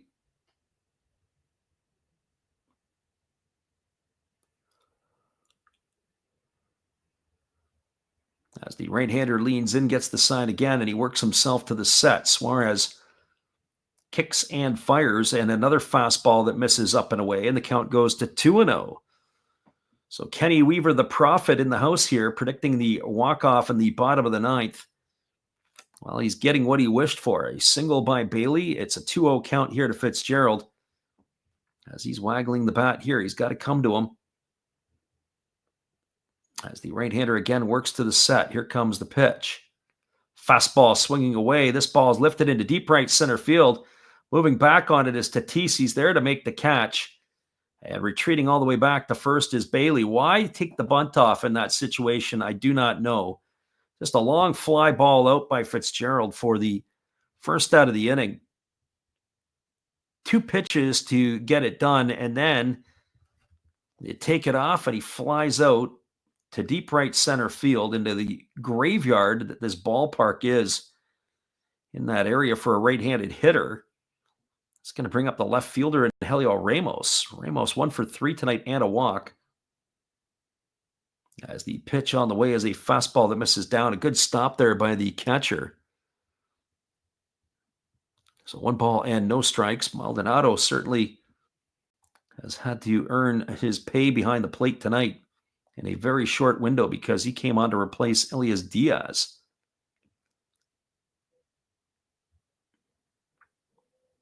So the right-hander Suarez holding set now delivers. There's a fastball swung on. This ball is lined into center field, and this ball is going to be caught by Merrill.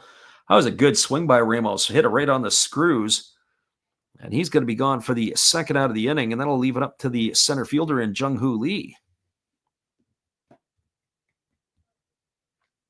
So if you just joined us, you haven't missed much because it was 0-0 obviously when we started, and it's 0-0 now. Lee here, 1 for 4 tonight, singled in the 6th. He stole a base. He's also struck out twice and flown out. Suarez works himself into the set position. Here comes the offering, and it is a fastball taken for a called strike. The count is 0-1 to Lee. They are playing Lee to the pull side. They've got Bogaerts almost as far as you can go in a shift towards second base. There's a fastball that misses outside at 98, and the count goes to 1-1. So 1 ball and 1 strike. Giants and Padres locked at a pitcher's duel at 0 here.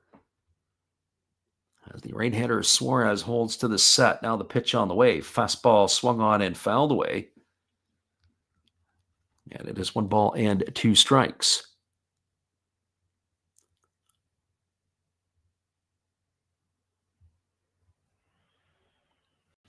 We got 0-0. Padres and Giants here. Bottom of the 9th inning. And the 1-2 on the way. It's a fastball misses down. A good stop there by the catcher that makes the count 2-2. This is the other part that I get upset about in Major League Baseball we were talking about earlier. Just the overall fundamental skills, the art of hitting, being able to hit the other way, being able to get bunts down, move runners along. You get into these clutch situations, and this is exactly what it is. There is a fastball swung on and missed. Lee is in the books, and the 9th inning is complete, and we are exactly where we were when we started. There was no runs, 1 hit, no errors. And there was 1 runner left aboard through 9 complete. It is the Giants 0 and the Padres 0. Stay with us, everybody. We'll be back in just a few, as it is the top of the 9th inning just around the corner when we return.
Welcome back, everybody. We are moving ourselves now to the top of inning number 10.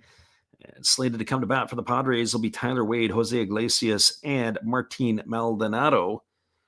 As our friend Hector says, he's glad he pulled out earlier betting on the Giants. Yeah, the Giants have had so many opportunities here tonight. It is going to be Ryan Walker on in relief as he will take over here and replace Randy Rodriguez. There is a runner on second base to start, and that will be Jake Cronenworth will be the ghost runner, as they like to say. That will bring Wade to the dish. this situation here, I'd be bunting all day long with the guys who are coming up here. The first pitch on the way, it is squaring to bunt, and he drops it down. It's a good one. It's going to be fielded by the third baseman, Chapman, who fires to first. It'll be a sacrifice, 5-3 on the putout. The other reason why I like that is because now you have a situation, Iglesias coming to bat, you got to bring the infield in. It opens up the hitting lanes. Just gives you so many more opportunities. I don't know why more teams don't do that. Probably because they don't bunt well enough. So Iglesias at the plate here with a chance to bring home a run. Our friend Tim in the house here's a fastball taken for a called strike. The count is 0-1. Tim, you haven't missed much. Nothing. We've had nothing score here since the game started, as you can imagine. As the pitch is on the way, there's a fastball swung on. This ball is driven into deep left field. That should be deep enough to get the run in. Ramos there to catch it, and he almost falls down. Tagging at third and coming in to score the first run of the ball game is Cronenworth. That's going to be a sacrifice fly to 7. It's going to be an RBI for Iglesias. He's gone for the second out of the inning. And Cronenworth is going to cash in the first run here for the Padres. As Alreal says, his first MLB stream. Yeah, we haven't done a whole lot of we've done more MLB this year than we did last year. We did some MLB a couple of years ago where we did quite a bit. Usually we would do the ones in the game, and it looks like that Maldonado is already been ruled a strike. He's literally just walked to the plate, putting his batting gloves on, and he's already been issued a strike by Ryan Willis.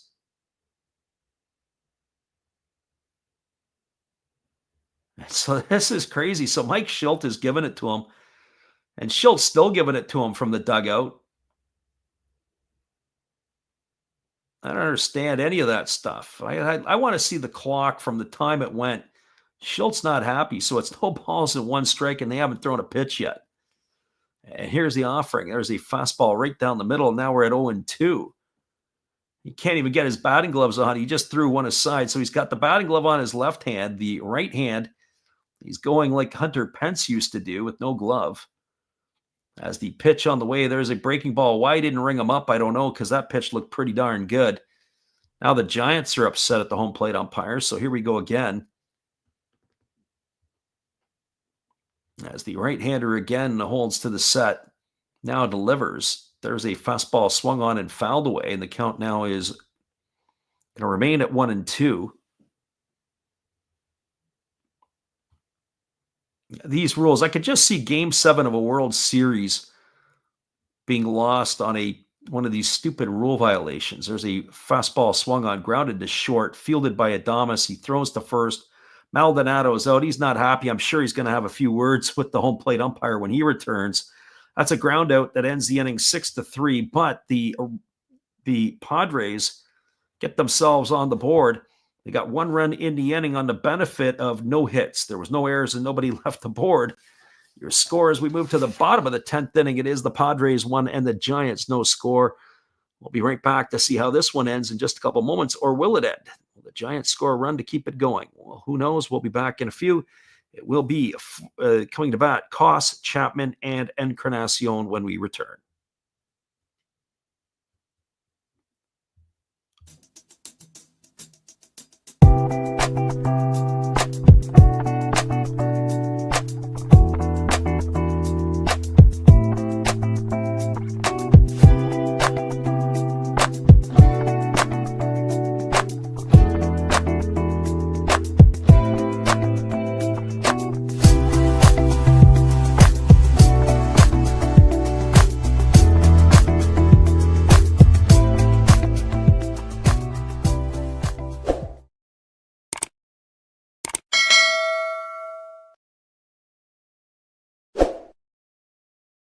It's a 1-0 scoreline for the Giants. Old school radio broadcast here on Last Raps Baseball's YouTube channel, Padres and Giants, when we return in just a bit. Appreciate you guys for listening in here. We'll be back after this 30-second musical timeout.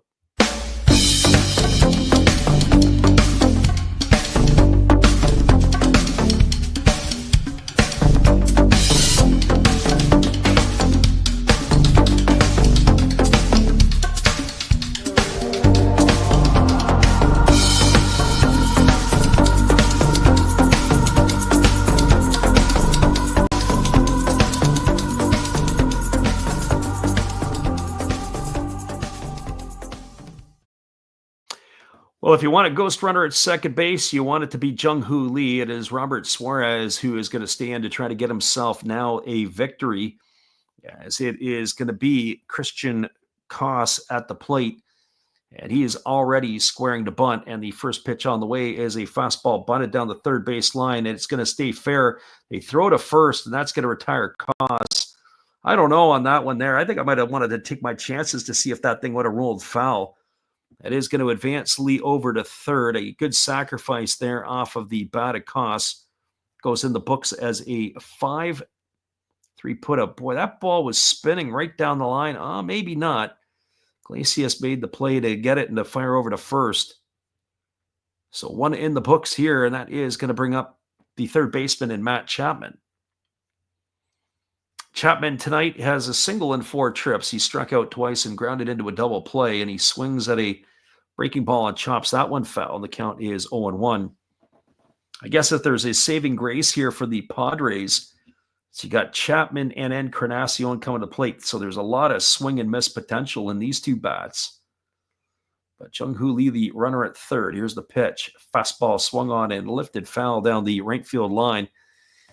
And now the count goes to 0-2. So no balls and 2 strikes. If you just joined us, all the scoring came in the top of the 10th inning. It is 1-0 for the Padres. As the right-hander Suarez working himself to the belt now delivers. There's a fastball swung on. It is pop foul down the right field line, but it's going to drift into the seats, and the count remains at 0-2. So no balls and 2 strikes, it stays.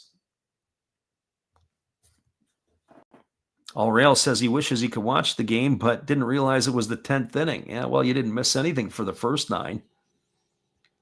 So here comes the 0-2 offering as the right-hander kicks and fires. There's a fastball swung on. It's lined right to the glove.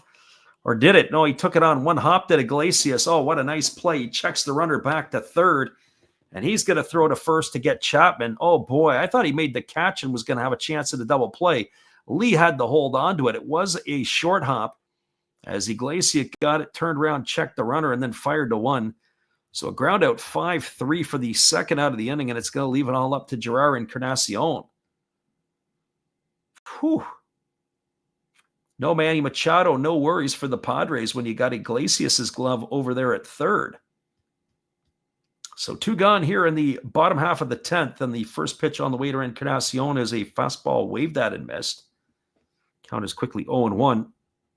Once this game is completed, if it ever ends, we will give you guys a full recap of this one, and then we will give you the out-of-town scoreboard before we call it a night. Here's the 0-1 pitch. There's a breaking ball swung on. It is lifted foul down the right field line, and so Encarnacion now in the hole at 0-2. So now the Giants are down to their final strike, and our friend Hector, who was in here earlier on, probably can pump a fist, because if the Giants don't end up coming back here, you probably saved yourself some money. So here comes the 0-2 pitch as the right-hander delivers. Fastball swung on, hammered foul down the right field line. Oh boy, if that would have stayed fair, it would have been extra bases. We'd be still playing here for a little bit longer, but it's no balls and 2 strikes to Encarnacion. Suarez gets himself a new baseball. He rubs it up, and we're ready to go again. As Encarnacion waiting on the pitch. And here comes the 0-2.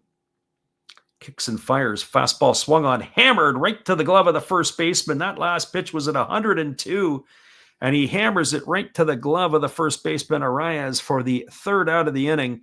And that is going to do it here in this one. No runs, no hits, no errors. There was that ghost runner left aboard. Your final score is the Padres 1 and the Giants no score. Come on back, everybody. We'll wrap it up for you in just a moment. After this, Padres were the winners tonight in this one. And we'll give you a little bit of Matt Hollis to celebrate it for you. We'll be right back in a few. Good evening, ladies and gentlemen. Namaste. Hey, I hope you guys have been enjoying the game. My name is Hollis. I've got a YouTube channel called Another Hollis Build. I love baseball cards. I open up brand new product for you guys. I open up old stuff. I do breaks. I do auctions. All kinds of stuff concerning baseball. I'm Friars faithful, Padres to the end. I also love Garbage Pail Kids and my animals. I have a ton of animals. It's like a mini petting zoo here around my house. I also love my city. San Diego, baby. I'll take you all around the city and show you what's up. If you guys dig stuff like that, cruise on over and check it out. It's another Hollis build. If you dig it, subscribe. I'd really appreciate to have more follow me along on the journey. Hey, either way, you guys have a wonderful day or a beautiful, beautiful evening. No matter which one it is, make sure that you make it great, my friends.